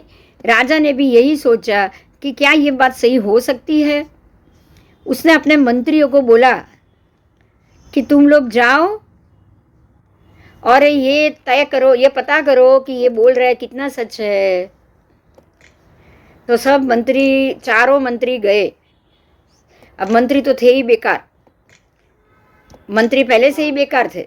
तो वो चारों के चारों गए और जाने के बाद उन्होंने क्या किया, तो उन्होंने नगर में आए। ये लोग राजा और अजीत सिंह तो बाहर गांव में है, बाहर है। ये सारे नगर में आए और आने के बाद चारों मंत्री ने अपनी अपनी दासी को शीलवती के घर भेजा। कहाँ भेजा? शीलवती के घर भेजा। और शीलवती के घर भेज के सारे उपहार भेजे, ये भेजा। अब शीलवती समझ गई, मंत्री का नाम से सब भेजा। अब शीलवती समझ गई कि ये यहाँ पे कुछ गड़बड़ है, क्योंकि ऐसा कौन करेगा। और मंत्री को तो वो मना नहीं कर सकती क्योंकि वो मंत्री थे। तो शीलवती भी होशियार थी, उसने कहा कि अब इनको तो इनके तरीके से ही निपटना होगा। तो उसने क्या कहा कि सभी चारों ने अलग अलग दासियों से सब जो भेजा था सामान, वो सारा सामान घर में रख लिया और चारों को उनकी दासियों के द्वारा एक संदेश भेजा कि आज से छठे दिन 5 दिन बाद पहले प्रहर को, पहले मंत्री को बोला आप ये पहले प्रहर को मुझसे मिलने आओगे रात को। दूसरे मंत्री को दूसरे प्रहर में बुलाया, तीसरे मंत्री को तीसरे प्रहर में बुलाया, चौथे मंत्री को चौथे प्रहर में बुलाया। बराबर। और सबको अलग अलग मैसेज गया है, अलग दासी है। मंत्री को एक दूसरे को बोलेंगे नहीं कि मुझे बुलाया मुझे बुलाया, नहीं तो वो दूसरा पहुंच जाए, इसलिए मंत्री भी एक दूसरे को बता नहीं रहे। सारे लंपट तो थे ही, लंपट तो थे ही। अगर कोई लेडी बुला रही है तो कौन नहीं जाएगा, बदमाश आदमी तो पहले जाएगा, दौड़ेगा। अब शीलवती ने क्या किया, 5 दिन तक अपने एक कमरे के अंदर बड़ा सा खड्डा खोद दिया और खड्डे के ऊपर एक ऐसा पलंग बिछाया जो बिल्कुल अंदर से खाली चदरा बिछा हुआ हो, जो उसके ऊपर बैठे वो सीधा खड्डे में गिर जाए। ऐसा उसने बना के रखा। जब भी पहला मंत्री आया छठे दिन, उसको वो कमरे में ले गई, मीठी मीठी बातें करने लगी उससे, कमरे में ले गई, पलंग पे बिठाया। जैसे ही वो मंत्री बैठने गया सीधा गिरा खड्डे में। अब आया दूसरा प्रहर, उससे पहले वापस पलंग सरखा हो गया, ठीक हो गया। फिर दूसरे मंत्री को भी ऐसे ही बिठाया, वो भी गया खड्डे में। तीसरा आया खड्डे में, चौथा आया खड्डे में। चारों मंत्री खड्डे में एक दूसरे से बात कर रहे, एक ही खड्डे में चारों। अब खड्डे में गिरे हैं। ये शीलवती बिल्कुल दयालु तो है ही, सबको वहां से खाना भेज रही है। कितने महीने तक पता है? जब तक उसका पति घर नहीं वापस आया तब तक। और 6 महीने निकल गए। मंत्री कहाँ है किसी को पता नहीं। खड्डे से मंत्री बाहर आए नहीं। खाना भी भेज रही है बिल्कुल जरूर जितना ही, भूखा ही रख रही है आधा से ज्यादा। सारे दुबले पतले कर्कश हो गए। और दिमाग कितना खराब हुआ होगा, समझ में आ रहा है?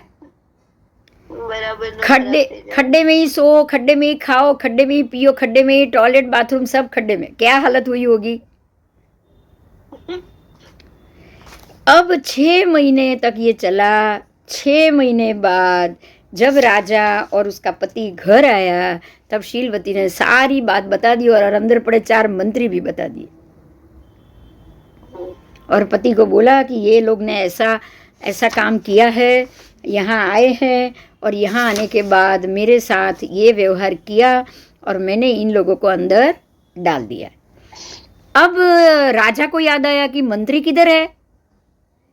मंत्री को तो मैंने शीलवती के पास भेजा, मंत्री कहीं भी नहीं है, पूरे नगर में नहीं है। तो राजा को लगा कि अब इसको ढूंढे तो कहाँ ढूंढे, शीलवती के पास ही जाना पड़ेगा ना। पूछे किसको? पूछे किसको? कोई नहीं जानता। शीलवती को ही पूछना चाहिए। अब ऐसा तो पूछ नहीं सकता वो, क्योंकि उसने भेजे, वो बात पता चल जाएगी। तो राजा ने क्या किया, राजा ने अजीत सेन को बोला कि तू मुझे कभी खाने पे तो बुलाता ही नहीं है, तेरे घर पे तू मुझे खाने के लिए घर पे बुला। अब अजीत सेन भी समझ गया। उसने अपनी बीवी को बोल दिया, घर जाके शीलवती को बोल दिया कि राजा को खाने के लिए बुलाना है। शीलवती ने बोल दिया, बोलो उसको परिवार के साथ आए, पूरे परिवार के साथ आए। अब पूरे परिवार के साथ बुलाया है, आज खाना है। राजा ने गुप्तचर भेजे क्योंकि वहां पे क्या हो रहा है वो जानने के लिए। अब 4 मंत्री खड्डे में, घर के बाहर तो है नहीं कि लोगों को मालूम पड़ेगा। और गुप्तचर को भेजा तो वहां कोई खाने की तैयारी वैयारी कुछ नहीं हो रही है। बाहर तो चहल पहल तो दिखे ना, पूरा राज परिवार खाने पे आ रहा हो तो कोई ना कोई चहल पहल तो दिखनी चाहिए, लेकिन कुछ नहीं था। राजा भी सोच में पड़ गया कि ये मुझे खाना कैसे खिलाएगी। फिर भी राजा आया उधर, क्योंकि उसको जानना तो था ही कि क्या क्या हो रहा है। राजा उधर आया। आने के बाद उसने देखा कि वहां कोई तैयारी नहीं थी। राजा आया, आकर बैठा, परिवार के साथ आया है, बड़ा रसाला है, सब लोगों को खाने की तैयारी हो गई, खाना परोसा गया और खाना परोसा जा रहा है। बहुत सारे पकवान आ रहे। राजा सोच में पड़ गया, कोई तैयारी दिख नहीं रही है, खाना अंदर से रूम में से आ रहा है, कैसे आ रहा है। और वो रूम में उसने देखा कि 4 पुतले जैसे लोग खड़े थे। कैसे? 4 पुतले पुतले जैसे लोग खड़े थे। अब शीलवती ने क्या किया था समझो। शीलवती ने क्या किया था, उस दिन 4 मंत्रियों को खड्डे से बाहर निकाला था और बोला कि जैसा मैं कहूं वैसा करो, अगर नहीं किया तो वापस खड्डे में डाल दूंगी, खाना भी नहीं दूंगी। अब समझ में आया क्या हुआ। अब माननी पड़ेगी बात, शीलवती की बात तो माननी ही पड़ेगी, नहीं तो मर जाएंगे अंदर। तो वो लोग बोले हाँ अब तो माता आप जो बोलोगे हम करेंगे। तो सबको बाहर निकाला, शरीर के ऊपर केसर वेसर का लेप किया, क्योंकि बिल्कुल कर्कश तो हो चुके थे, पहचानने वाले में तो आने वाले थे नहीं। सबको साक्षात कल्प वृक्ष जैसा लेप किया उसके ऊपर और यक्ष बना के खड़ा कर दिया। समझ में आया? अंदर के अंधेरे के कमरे में ये 4 को यक्ष दागीना वागीना पहना के यक्ष बना के खड़ा कर दिया। और अंदर से खाना आ रहा है। राजा दूर से देख रहा है ऊंचा नीचा होके कि खाना कमरे से आ रहा है। कमरे में 4 एकदम देदीप्यमान चमकते पुरुष खड़े हैं। वो 4 मंत्री थे, पर दूर से तो मालूम नहीं पड़ेगा ना। तो साक्षात अंधकार, थोड़ा अंधेरा है, उसमें साक्षात कल्पवृक्ष के समान 4 यक्ष राजा ने देखे। और राजा ने प्रश्न किए, भोजन भी खाने लगा, लेकिन दिमाग उधर ही है। उसका दिमाग कहाँ है? उधर ही है। तो सब उसके बाद भोजन करने के बाद राजा को वस्त्र आभूषण ये सब दिया और सम्मान किया। राजा आया है तो उसको देना ही पड़ेगा। अब राजा बिल्कुल शर्म के मारे चुप हो गया क्योंकि अब क्या बोलेंगे, उसने बिल्कुल वैसा भी हो गया, हम बोलते हैं ना जैसे भिखारी बन गया वो, कि मुझे ये 4 यक्ष चाहिए, क्योंकि सारा कमरे से आ रहा है, ये लोग दे रहे, ये कौन है। तब शीलवती ने बताया कि भाई ये 4 यक्ष है जो हमारे पे मेहरबान है, और सारा खाना वाना कपड़े सब वही दे रहे हमको रोज। तो राजा तो बहुत प्रसन्न हो गया, वो बोले मुझे कुछ भी करो, ये 4 यक्ष चाहिए। तो शीलवती ने जो सिखाया था उस हिसाब से अजीत सिंह ने जवाब दिया कि भाई ये सब आपका ही है, उसमें पूछ क्या रहे हो, हम चारों को एक पेटी में बंद करके आपके यहाँ भेज देंगे। समझ में आया? हाँ। तो ये पेटी मैं आपको भेंट करूंगा, और उन पेटी को बड़े महोत्सव के दिन आपको खोलना है। आप उसको ऐसे नहीं खोल सकते, बड़े महोत्सव करना है आपको, उत्सव करना है, और फिर उसको खोलना है, सबके सामने सभा में खोलना है। अगर आप सबके सामने नहीं खोलोगे तो यक्ष नाराज होके चले जाएंगे। अब इस प्रकार से राजा महल में गया, और चारों को पेटी में, मंत्रियों को बंद करके राजा ने के पीछे ही अजीत सिंह ने तुरंत उसको भेजा भी, और अति उत्सव पूर्वक उत्सव किया राजा ने। दूसरे दिन महोत्सव में सभा में पेटी को खोला, अंदर हाड़ पिंजर बने हुए वेताल जैसे 4 मंत्री निकले। विकराल समान, क्योंकि अब तो सारा मेकअप उतार दिया था ना, और भय से डर से देख लगे, रोने लग गए राजा को देख के, बिल्कुल रोने लग गए। राजा भी पूछ रहे कौन हो भाई तुम लोग, 4 अंदर से कंकाल जैसे कैसे बाहर निकले। अब मंत्री तो साथ चुप, क्योंकि कुछ नहीं बोलेंगे कैसे कि उनके साथ क्या हुआ है, चुप रहे। धीरे धीरे उन्होंने बोला कि भाई हम तो वही मंत्री है जो आपने भेजा था शीलवती का परीक्षा करने के लिए, और शीलवती महासती है और उसने मेरी ये हालत कर दी। तो ये होता है सत्यशीलवान की परीक्षा लेने जाओ ना तो आप खुद मर जाओ। समझ में आया? हाँ, तो शीलवान की परीक्षा लेने से क्या होगा। और वो शीलवती थी, यहाँ देखो आपको बहुत कुछ चीज़ सीखने को मिल रही है। शील की रक्षा करने के लिए आपको अगर झूठ भी बोलना पड़े, आडंबर भी करना पड़ेगा, तो भी वो प्रशस्त हो जाएगा। हुआ कि नहीं बताओ? हुआ। उसने 4 मंत्री को सजा दी। कैसी सजा दी? जिंदा तो जरूर रखा ना, मारा नहीं ना? नहीं, मारा नहीं, जिंदा जरूर रखा। और ये सारा चीज उसने किया है धार्मिक संस्कार के कारण किया, नहीं तो पहले ही दिन उसको उसी दिन मार के खत्म कर देती तो भी नहीं पता चलता, किसी को पता चलता क्या? बोलो। नहीं। तो ये प्रकार से धार्मिक जो त्याग होता है वो ब्रह्मचर्य का पालन किस प्रकार से करते हैं, ये सारी चीज यहाँ बताई गई। अब हुआ ये कि अब ये पति पत्नी दोनों को राजा ने बहुत ही बहुमान किया। शील पालन करना और वो लोकोत्तर चारित्र है, ये बात इसके कारण बाहर आई। समझ में आया? हाँ। शरीर से तो ध्यान दीजिए, मैं बोल रही हूँ वो शब्द सुनिए। शरीर से तो विशुद्ध शील पालन करना दुष्कर है, वचन से भी शील पालन करना उससे भी ज्यादा दुष्कर है वचन से। क्योंकि कुछ नहीं बोलो, कुछ बोल के इसका अर्थ ये हो गया कि वचन से अगर कुछ बोल रहे हो तो भी आपका शील पालन नहीं हो रहा है। समझ में आया? और देखो यहाँ पहले काया आई, फिर वचन आया, अब मन आया है, ये उल्टा जा रहा है। समझ में आ रहा है आपको? हाँ। शरीर से विशुद्ध शील पालन करना दुष्कर है। विशुद्ध शील शरीर से, पति पत्नी साथ में है तो शरीर से कहीं ना कहीं तो शील पालन संभव है ही नहीं, बराबर? बाहर भी जाओ, किसी का हाथ लगे, किसी की नजर पड़े तो वो भी मुश्किल ही है ना, बच के रहना। हाँ। वचन से भी दुष्कर है, आप कुछ बोल दो, सामने वाला कुछ और समझ ले, ऐसा होता है ना? होता है, बहुत के साथ होता है ऐसा। मन से शील पालन करना वो लोकोत्तर चरित्र है। ये लोकोत्तर चरित्र मन से तो आप कर ही सकते हो। हाँ। मन तो आपके कब्जे में है। शरीर से दुष्कर है, वचन से दुष्कर है। आप कुछ बोलो, कोई कुछ उल्टा अर्थ निकाल दे, लेकिन मन से तो पालन करना लोकोत्तर चरित्र है। ये मन से तो आप जरूर कर सकते हो। तो शीलवती के इस सीएल परीक्षा से कोई अजब प्रकार का ही प्रभाव पड़ा, और जैसे सुवर्ण अग्नि में से बाहर निकलता है तो अत्यंत तेजस्वी बनता है ना, ऐसे ही ये शीलवती अत्यंत तेजस्वी बन गई, क्योंकि राजा ने उसकी परीक्षा ली थी। बराबर, राजा और चारों मंत्री ने उसकी क्षमा याचना की, और शीलवती ने वो जो 4 लाख सोना मोहर ली थी हर एक मंत्री से, वो भी वापस दे दी, और प्रतिबोध किया कि भाई दूसरी की स्त्रियों को भोगने की इच्छा छोड़ दो। ये प्रतिबोध भी दिया।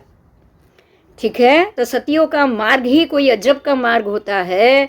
सती स्त्री अपने शील पालन के लिए कोई भी युक्ति कर सकती है। समझ में आ रहा है? हाँ। अब वहाँ महात्मा पधारे, दम घोष नामक मुनि वहाँ पे पधारे। मुनि ने धर्म का उपदेश दिया। अजीत सेन और शीलवती सती ने अपना पूर्व भव पूछा। देखो, यहाँ केवली भगवंत आ गए। ये अजीतनाथ भगवान के वक्त की बात है। तब तो बहुत सारे महात्मा केवली होते थे कि नहीं? वो काल में मिलते थे, तो वो दमघोष मुनि केवली थे। तो ये दोनों ने अपना पूर्व भव जानने का चाहा। तो तब वो गुरु महाराज ने कहा कि पहले पुष्पपुर नाम के नगर में धनवान, बुद्धिवान, परंतु वो पाप कार्य में प्रमादी ऐसा सुलस नाम का सेठ रहता था, और उसे उत्तम यश वाली सुयसा नाम की स्त्री थी। मतलब सुयसा पति पत्नी रहते थे। सेठ था पापी विचार वाला, लेकिन जो पत्नी सुयसा थी वो शुभ विचार वाली थी। उनके घर में दुर्ग और दुर्गा नाम के 2 भद्रिक परिणाम वाले दास दासी दंपत्ति रहते थे। समझ में आया? उसके घर में एक नौकर और उसकी नौकरानी, उसकी पति पत्नी दोनों नौकर में रहते थे, दास बन के, दुर्ग और दुर्गा नाम के। एक बार सूद पक्ष की पंचमी आई, शुक्ल पक्ष की पंचमी आई, और उस दिन सुयसा सेठ और सुयसा सेठानी ने दुर्गा दासी के साथ साहेब जी के उपाश्रय में गई। मतलब जो सेठानी थी वो दुर्गा दासी को लेकर उपाश्रय में गई, और उपाश्रय में सुयसा ने ज्ञान पूजा कर रही थी। वो देख के वो दासी ने भी ज्ञान पूजा की कि ये क्या है। तो उसने जाना उसका फल क्या है, और उसने भी वो ज्ञान पूजा की। अब उसका फल क्या है, वो क्या जाना था, वो हम जानेंगे कि शुक्ल पंचमी के दिन अगर कोई पुस्तक और ज्ञान आदि के उनके साधनों को वस्त्र, गंध, द्रव्य और कुसुम से जो भी पूजा करे, उसके सामने नैवेद्य और दीपक रखे और शक्ति अनुसार तब करे। देखो, ये जो पंचमी करते हैं ना, उसकी बात कर रहे। पंचमी की आराधना, वो सौभाग्य आदि गुणों से युक्त होंगे और विशुद्ध बुद्धि को प्राप्त करेंगे। जो ज्ञान पंचमी जो लेते हैं ना, करते हैं ना, उनके लिए ये बात है। खाली ज्ञान पंचमी नहीं, लेकिन कोई भी सूद पक्ष की पंचमी। समझ में आया? हर एक सूद पक्ष की पंचमी, हर एक सूद पक्ष की। समझ में आई ये बात? हाँ। आपको उस दिन पुस्तक की पूजा करनी है, ज्ञान के द्रव्य से, वस्त्र से, गंध से, द्रव्य से और कुसुम से। ठीक है? तो आपको सौभाग्य आदि गुण भी मिलेंगे, विशुद्ध बुद्धि भी मिलेंगे, और सर्वज्ञ पद भी प्राप्त करके। ज्ञान से ही तो केवल ज्ञान आएगा, बिना ज्ञान पूजे केवल ज्ञान आएगा क्या? नहीं आएगा। तो सर्वज्ञ पद को प्राप्त करने वाला किसी न किसी भव में ज्ञान की पूजा अवश्य करता है कि नहीं? करता है। यस। तो ये सोच के ये जो दुर्गा दासी थी वो बोली कि हे भगवती, धर्म का संयोग भाग्यवान कोई होता है। मैं दासी हूँ, तुच्छ हूँ, मुझे ऐसा संयोग कहाँ से मिलेगा? तो मैं भी ये पूजा करूँगी। तो साध्वी ने कहा कि तुम दान और तप और शील सब चीज़ जानो। उन्होंने दान, शील, तप, भाव रूपी पूरा धर्म समझाया, और पर्व दिनों में कहा कि तुम तप तो करो, लेकिन पर्व दिनों में खास शक्ति की ज़रूरत है। देखो, दान करने के लिए शक्ति और धन चाहिए। तू दासी है, तेरे पास नहीं हो सकता। तप के लिए भी शक्ति चाहिए। तू उपवास कर पाए या तप कर पाए तो कर पाए, नहीं कर पाए तो भी अगर नहीं भी कर पाए, ये भी हो सकता है ना, हर कोई तप नहीं कर सकता, बराबर। बराबर। लेकिन शीयल पालन तो कर ही सकते हो। हाँ। वो तो आपके अधीन है, वो आपके चित्त के अधीन है। देखो ये बहुत महत्व की बात है, शीयल पालन हमारे चित्त के अधीन है। चित्त भटकेगा तो ही शीयल भ्रष्ट होंगे। अगर चित्त शांत होगा, नहीं भटका, तो कोई भी स्त्री शीयल भ्रष्ट नहीं हो सकती, कोई भी पुरुष भी नहीं हो सकता। तो तू सभी पर्व के दिनों में पति की इच्छा नहीं करेगी, समझ में आ रहा है, ब्रह्मचर्य का पालन करेगी। सभी पर्व के दिनों में पति की इच्छा नहीं रखना, ऐसे शीयल व्रत का तो पालन कर ही सकती है। हाँ। तो मतलब पर्व दिनों में ब्रह्मचर्य रखना, और पर पुरुष की इच्छा तो हमेशा के लिए त्याग कर सकती है। हाँ, तो तू ये 2 नियम ले। तब दुर्गा ने कहा कि मैं यथाशक्ति धर्म भी करूंगी, दान शीयल तब भी करूंगी, और आप शक्ति मुताबिक करूंगी, और शीयल अपने चित्त को वश रखने पूर्वक उत्तम आचरण करूंगी। पर पुरुष का त्याग भी मैं शीयल रूपी धर्म का संपूर्ण रूप से त्याग करके, पर पुरुष का त्याग करके शीयल का पालन करूंगी। ठीक है। तो ऐसे ही उसने पर्व के दिनों में पति का भी त्याग निश्चित रूप से किया, और पर पुरुष का संपूर्ण त्याग भी कर दिया, और इस तरह पचखाण करके सम्यकत्व को प्राप्त करके दुर्गा अपने घर गई। दुर्गा को यहाँ पे सम्यकत्व मिला।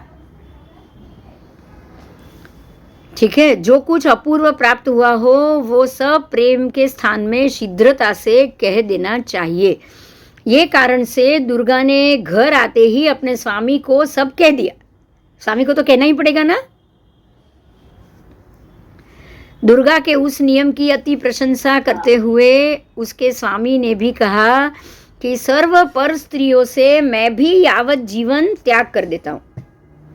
पति ने भी ये नियम ले लिया, अपने जीवन में मैं तेरे अलावा और कोई स्त्री की तरफ भोग की दृष्टि से नहीं देखूंगा, और पर्व के दिन तुम जैसे नियम तूने लिया है वैसा ही नियम पालन मैं भी करूंगा।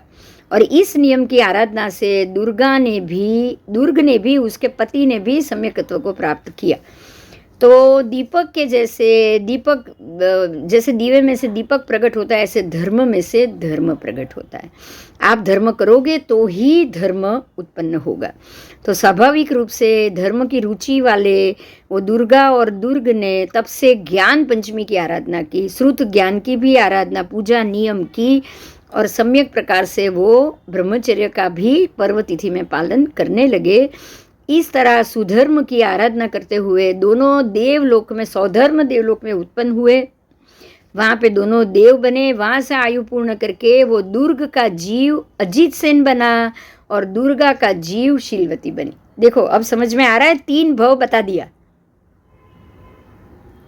केवली भगवान ने कितने भव बताए उनके? 3 भव। जो दुर्गा के भव में जो उन्होंने पर्व तिथि आराधना में शीयल व्रत ब्रह्मचर्य का पालन किया, और उसी वक्त 4था व्रत लिया परदारा संतोष का। जावत जीव किसी भी स्त्री की तरफ हम नहीं देखेंगे और पर्व तिथि में खास ब्रह्मचर्य का पालन करेंगे, उसके फलस्वरूप दोनों देव बने। देखो कोई दान तप नहीं किया, सिर्फ शील की रक्षा की और धर्म किया। देव बने, और देव बनने के बाद राजा अजित सेन और उसकी पत्नी नगर सेविका के नगर सेठ और शेठानी बने, और राजा को उनको मान देना पड़ा। आप समझ सकते हो कि इसका प्रभाव क्या है।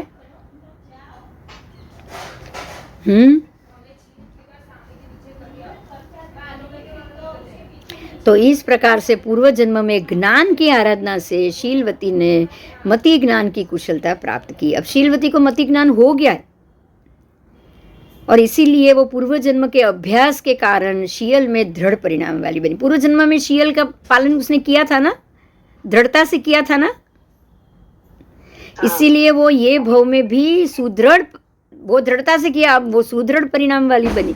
मतलब जो पूर्व जन्म में जो संस्कार डालते हैं वो आने वाले जन्म में वो और मजबूत होते हैं। ठीक है। तूने जिस पूर्व भव में उसके वचन से धर्म आराधना की थी, इससे इस जन्म में तेरी ये स्त्री के मुख से बहुत रुद्धि प्रतिष्ठा आदि प्राप्त हुआ है। मतलब वो कह रहे हैं अजीत सिंह को कि तब भी दुर्गा के कहने से तूने व्रत लिया था, इस जन्म में भी तुझे हर बात दुर्गा को पूछनी ही पड़ी है, बराबर कि नहीं? चाहे मंगता है अभी। हाँ हाँ हाँ। इस तरह सदगुरु महाराज के मुख से पूर्व भव जान के मंत्री अजीत सेन और शीलवती को जाति स्मरण ज्ञान हुआ और गुरु महाराज के कहे अनुसार जब साक्षात देखा तब दंपति ने गुरुदेव से कहा कि अब आपने जो कहा है वो हमने स्पष्टता से देख लिया है। दमघोष मुनि ने जो कहा ये तो देशशील पालने का श्रेष्ठतर फल है। अब हमें आप दीक्षा दो तो हम सर्वथा शील का पालन करें। समझ में आया? अभी दोनों ने चारित्र स्वीकार किया, क्योंकि अब तो सर्वथा भी तो ये तो देशवीरती था, अब सर्ववीरती में आना पड़ेगा कि नहीं? हाँ, तो सर्ववीरती चारित्र लेकर ब्रह्मचर्य के गुण से ब्रह्मलोक, मतलब कि ब्रह्मलांतक जो 5वां देवलोक है ब्रह्मलोक, वो 5वें देवलोक में वो देव के रूप में उत्पन्न हुए दोनों। फिर वहाँ से च्यवन करके मनुष्य जन्म लेकर निर्मल ब्रह्मचर्य व्रत का पालन करके अजीत सेन और शीलवती मुक्ति पद को प्राप्त करेंगे। तो ये दुर्गति का कारण रूप अस्थि जो भी अब्रह्म सेवन जो है उसकी जगह आप ब्रह्मचर्य का और शील का पालन करो। देश व्रत करके भी आप देशवीरती व्रत करके भी थोड़ा सा भी आप शील व्रत अपनी मात्र चौथा व्रत स्वदारा संतोष, अपनी पत्नी से ही अपने प्रिय पात्र से ही आप अब्रह्म का सेवन करो, ऐसा व्रत धारण करो और आप ऐसे जियोगे, ऐसे देश चारित्री बनकर रहोगे तो भवांतर में इनको दूसरे तीसरे भव में उसका फल मिला, चौथे भव में तो मुक्ति हो गई। समझ में आ रहा है ना कि इसका क्या फल है? तो ब्रह्मचर्य के गुण से जीव अपने आप को भवांतर में दुर्गति के कारण रूप संसार को छोड़ के मोक्ष पद प्राप्त करने का सद्भागी होता है। तो इस प्रकार से ये महासती शीलवती का दृष्टांत जाना और ये जान के सज्जनों को, मतलब हम सबको तत्वतः कैसे सन्मार्ग में चलना चाहिए, कैसे भव्यात्मा सम्यक प्रकार से इसका सेवन करे, ये सब हमें इसे जानने को मिला। मिला कि नहीं मिला? मिला ना? बहुत अच्छे से मिला, बराबर? हाँ हाँ हाँ। तो ये चीज़ थी कि हमको कैसे रहना चाहिए, किस प्रकार से उसका पालन करना चाहिए और ये कार्य हमें भवांतर में क्या फल देता है। आपने ये सब चीज़ जान ली तो चौथा व्रत मुझे ऐसा लग रहा है कि बहुत अच्छे से समझ में आ गया होगा, बराबर? हाँ, तो अब आज मैं यही पे ही। बिंदु बहन, ऐसा क्यों होता है कि चौथा व्रत उच्चारना हो तो पति का परमिशन लेना ही पड़ता है? आप पति का परमिशन, अब हाँ चलो, अच्छा सवाल किया, बहुत अच्छा सवाल किया। ध्यान से सुनो ये बात। इसके लिए भी एक कहानी है, मुझे नाम तो अभी नहीं याद आ रहा है लेकिन कहानी पता है, मैं आपको बताती हूँ। ऐसे ही राजा रानी थे, रानी धर्म में आ गई थी, राजा नहीं आए थे। तो रानी ने ये व्रत ले लिया था कि मुझे शील व्रत चाहिए, मुझे पर्व तिथि या ये तिथि मैं सिर्फ अपने पति की इच्छा को ही अधीन होऊंगी, मैं अपनी तरफ से कोई इच्छा प्रदर्शित नहीं करूंगी। उसने ऐसा व्रत लिया। समझ में आया कि मुझे तो ब्रह्मचारी ही रहना है, लेकिन ये कारण से मैं मेरी इच्छा कभी भी पति पे जाहिर नहीं करूंगी। जब मेरी पति की इच्छा होगी तब उनकी इच्छा के मुताबिक मैं उनको सुख में साथ जरूर दूंगी। उसने ये नियम ले लिया। अब हुआ ये कि दोनों नगर के पार में जब महात्मा थे उनसे मिलने जा रहे थे। अब मिलने जा रहे थे तो नदी क्रॉस करनी थी, तो रथ में बैठे नदी में जाने के लिए, लेकिन पूर आ गया, बहुत ज़्यादा पानी आ गया और रथ आगे बढ़ नहीं पाया। तब वो उसकी जो पत्नी थी, रानी थी, उसने हाथ जोड़ के देव से प्रार्थना की कि हे देव, अगर मैं शुद्ध चारित्र ब्रह्मचर्य का पालन कर रही हूँ तो आप मुझे ये पानी में से निकलने का रास्ता दोगे। अब देव ने रास्ता दे दिया, पानी में से रास्ता हो गया और रथ बाहर से चला गया। अब राजा सोच रहा है कि ये रानी इतना झूठ कैसे बोल रही है। राजा को तो पता है कि ये झूठ बोल रही है, मेरी पत्नी है, वो ब्रह्मचर्य का पालन तो कर ही नहीं रही है, मैं तो उससे अब्रह्म का सेवन तो कर ही रहा हूँ, ये ऐसा बोली कैसे। तो उसको ये शंका हुई दिमाग में कि देव ने जगह दे दी, मतलब सत्य तो दिख रहा है, सत्य ये भी दिख रहा है, देव ने जगह दी तो देव ने कैसे जगह दी। राजा के मन में ये प्रश्न चल रहा है। जैसे ही महात्मा के पास पहुंचे, राजा ने सबसे पहले महात्मा को ये बात पूछ ली कि आप मुझे पहले तो ये प्रश्न का जवाब दो गुरुदेव कि ये कैसे हुआ। मेरी पत्नी ने ये कहा कि अगर मैं ब्रह्मचारी हूँ, शील से ब्रह्मचारी हूँ और मैं अपने ब्रह्मचर्य में स्थिर हूँ, तो पानी में से मुझे देव आप रास्ता दो, और देव ने रास्ता दिया। तो क्या देव झूठ भी मानते हैं क्या? देव झूठी बात भी मानते हैं क्या? क्योंकि मुझे पता है कि मैं और मेरी पत्नी के बीच में संबंध होते। तब गुरुदेव ने ये कहा कि तेरी पत्नी सिर्फ तुझे साथ दे रही है, मन से तो वो संपूर्ण ब्रह्मचर्य का ही पालन कर रही। तो यहाँ ये बात हुई कि जब निमित्त खड़ा हो, आप चुपचाप उस निमित्त के सरेंडर हो जाओ, तो जो भी कर्म हो रहा है वो कर्म के रूप में आप पे नहीं चढ़ेगा। समझ में आया? आप पति नहीं मान रहे, कोई बात नहीं, पति की इच्छा के अधीन हो जाओ। आप इच्छा बिल्कुल नहीं करोगे, और आप तभी नहीं करोगे जब आप दृढ़ रूप से ब्रह्मचर्य को अपना लोगे। झूठ मूठ ढोंग कब तक कर सकते हो? बराबर। झूठ मूठ ढोंग कब तक कर सकते हो बताओ? नहीं कर सकते। और जब पति की इच्छा हो तभी आपको भोग करना है। तो ये भोग करते हुए भी आप जल कमलवत हो गए कि नहीं? तो गुरुदेव ने समझाया राजा को, ये बिल्कुल जल कमलवत है, पानी में रह के भी पानी के बगैर है। तो तेरे साथ विषय सुख भोगने में भी बिल्कुल भी विषय सुख उसके मन को छूते नहीं है, वो सिर्फ तुझे साथ दे रही है, बस तेरी इच्छा पूरी कर रही। तो ऐसे भी ब्रह्मचर्य का पालन हो सकता है।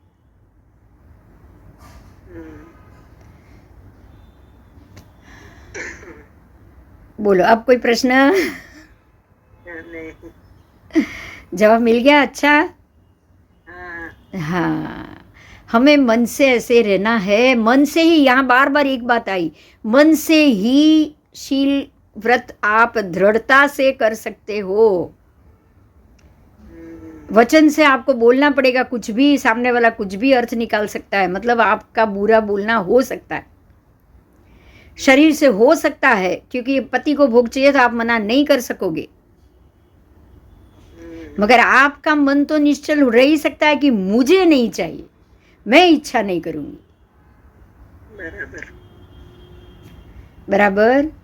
तो जो निमित्त आए उसे शांति से भोगो और अपने ऊपर से खत्म कर दो। ये रानी वही करती थी, निमित्त होता था, खड़ा होता था, राजा की इच्छा होती थी, राजा की इच्छा को वो मान देती थी, भोग में जुड़ती भी थी, लेकिन वापस बिल्कुल निर्लेप।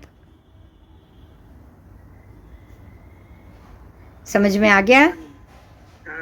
हाँ, तो शील व्रत ऐसे भी पालन हो सकता है। आप अपने लिए व्यक्ति सीमित कर लो, बस फिर वो व्यक्ति की इच्छा पे अधीन हो जाओ, आप खुद इच्छा मत करो। ये भी तो हो सकता है ना सामने। तो भवांतर में ये चीज बहुत बड़ी होके आएगी। ये भव में तो छोड़ो, अगले भव में, 2 भव के बाद तो ये आपको मोक्ष दिलाएगी ही दिलाएगी। क्योंकि आपके मन से ब्रह्मचर्य दृढ़ हो चुका है। बराबर? हाँ बराबर। हाँ, चलो तो आज ये बात मैं यहीं पे ख़त्म करती हूँ। जी ओके। ठीक है, क्योंकि अगला जो है टॉपिक पूरा ही अगले क्लास में, अभी थोड़ा ले थोड़ा बाद में, ऐसा नहीं करना है, ठीक है ना? तो अगले क्लास में अगला जो 5वां व्रत है वो आएगा। आज 4था व्रत पूरा हुआ। है। ठीक है, जरूरी था इसलिए एग्जाम्पल दिया, पर मुझे लगा है कि उससे हमें ज़्यादा ही समझ में आया है। हाँ एग्जाम्पल से हमें ज़्यादा समझ में आया, ऐसा मुझे भी लग रहा है। बराबर ना? हाँ बराबर। ठीक है। इसमें एक और एग्जाम्पल ऐसा भी है कि अगर इससे उल्टा हो तो क्या हो, वो लेना है क्या अगले क्लास में? ले लेते हैं ना, क्योंकि ये तो शीलवती थी, कोई पुरुष शीलवान हो और स्त्री को उल्टा हो तो क्या हो? हाँ अगर आप बोलोगे तो मैं ले लूंगी। हाँ ले लीजिए। ठीक है, तो अभी वो उसको अगले क्लास में ही लेंगे। चलेगा ना? ओके, ठीक है, कोई बात नहीं, अगले क्लास में एक और ले लेंगे, उसके बाद आगे का टॉपिक लेंगे चलेगा। कि अगर इससे उल्टा भी हो तो क्या है, जानना बहुत जरूरी है। अगर उल्टा सोचे तो क्या होगा? तो मुझे अभी आया था वो दिमाग में प्रश्न। हाँ इसमें उसकी एक कथा है पाताल सुंदरी की, कि अगर वो पाताल सुंदरी ने क्या किया है वो जानना है तो चलो हम अगले क्लास में जरूर करें, क्योंकि ये सारी चीज़ है ना केवली भगवान की बताई हुई है, तो इसमें कहानी है ऐसा हो ही नहीं सकता, ये सत्य ही है। अब केवली भगवान थे, खाली वो शीलवती की ये भव की बात नहीं, उन्होंने तो पिछले 2 भव की बात भी बता दी, तो ये तो हमारे लिए बहुत अच्छा हो गया ना। हाँ तो ऐसे ही केवली भगवान की बात ये पाताल सुंदरी की है, उसको भी हम जान लेते हैं। ठीक है, हाँ चलेगा। हाँ जी हाँ जी। चलो अब कल करेंगे, कल मैं वापस आ जा लेती हूँ। चलेगा? चलेगा, चलो ठीक है, तो कल ऐसे ही 4 बजे मिलते हैं। ठीक है, जय जिनेन्द्र। जय जिनेन्द्र। जय जिनेन्द्र। जय। धन्यवाद। नहीं करना है, आप सब है तो मैं आपका धन्यवाद कर रही हूँ, ताकि ये सारे वीडियो बन रहे। नहीं अच्छा है ना, हमको भी कितना सीखने को मिल रहा है। नहीं तो अरे आप ये सोचो, आप सिर्फ में समझ में ही नहीं आता था। आप सिर्फ ये सोचो कि आपके कारण ही ये वीडियो रिकॉर्डिंग हो रहा है, नहीं तो मैं मेरा खुद पढ़ के बैठ जाती ऐसे ही। बोलो। नहीं लेकिन ज्ञान तो बांटना चाहिए ना। वही तो आप नहीं होते तो बढ़ता भी नहीं, आप लोग नहीं होते तो बढ़ता भी नहीं ना। ये तो वीडियो बन रहे हैं तो कोई भी कभी भी देख सकता है। 2 साल 5 साल के बाद हेडिंग भी इसका ब्रह्मचर्य का लगेगा, तो कोई भी ब्रह्मचर्य डालेगा शब्द यूट्यूब पे तो उसको ये मिलेगा ही मिलेगा। तो ये बहुत अच्छी बात है ना ये तो। हाँ, तो आप सबको थैंक यू कहना है। हाँ जी हाँ जी। चलो अभी कल मिलेंगे वापस 4 बजे। ठीक है, ओके, बाय बाय।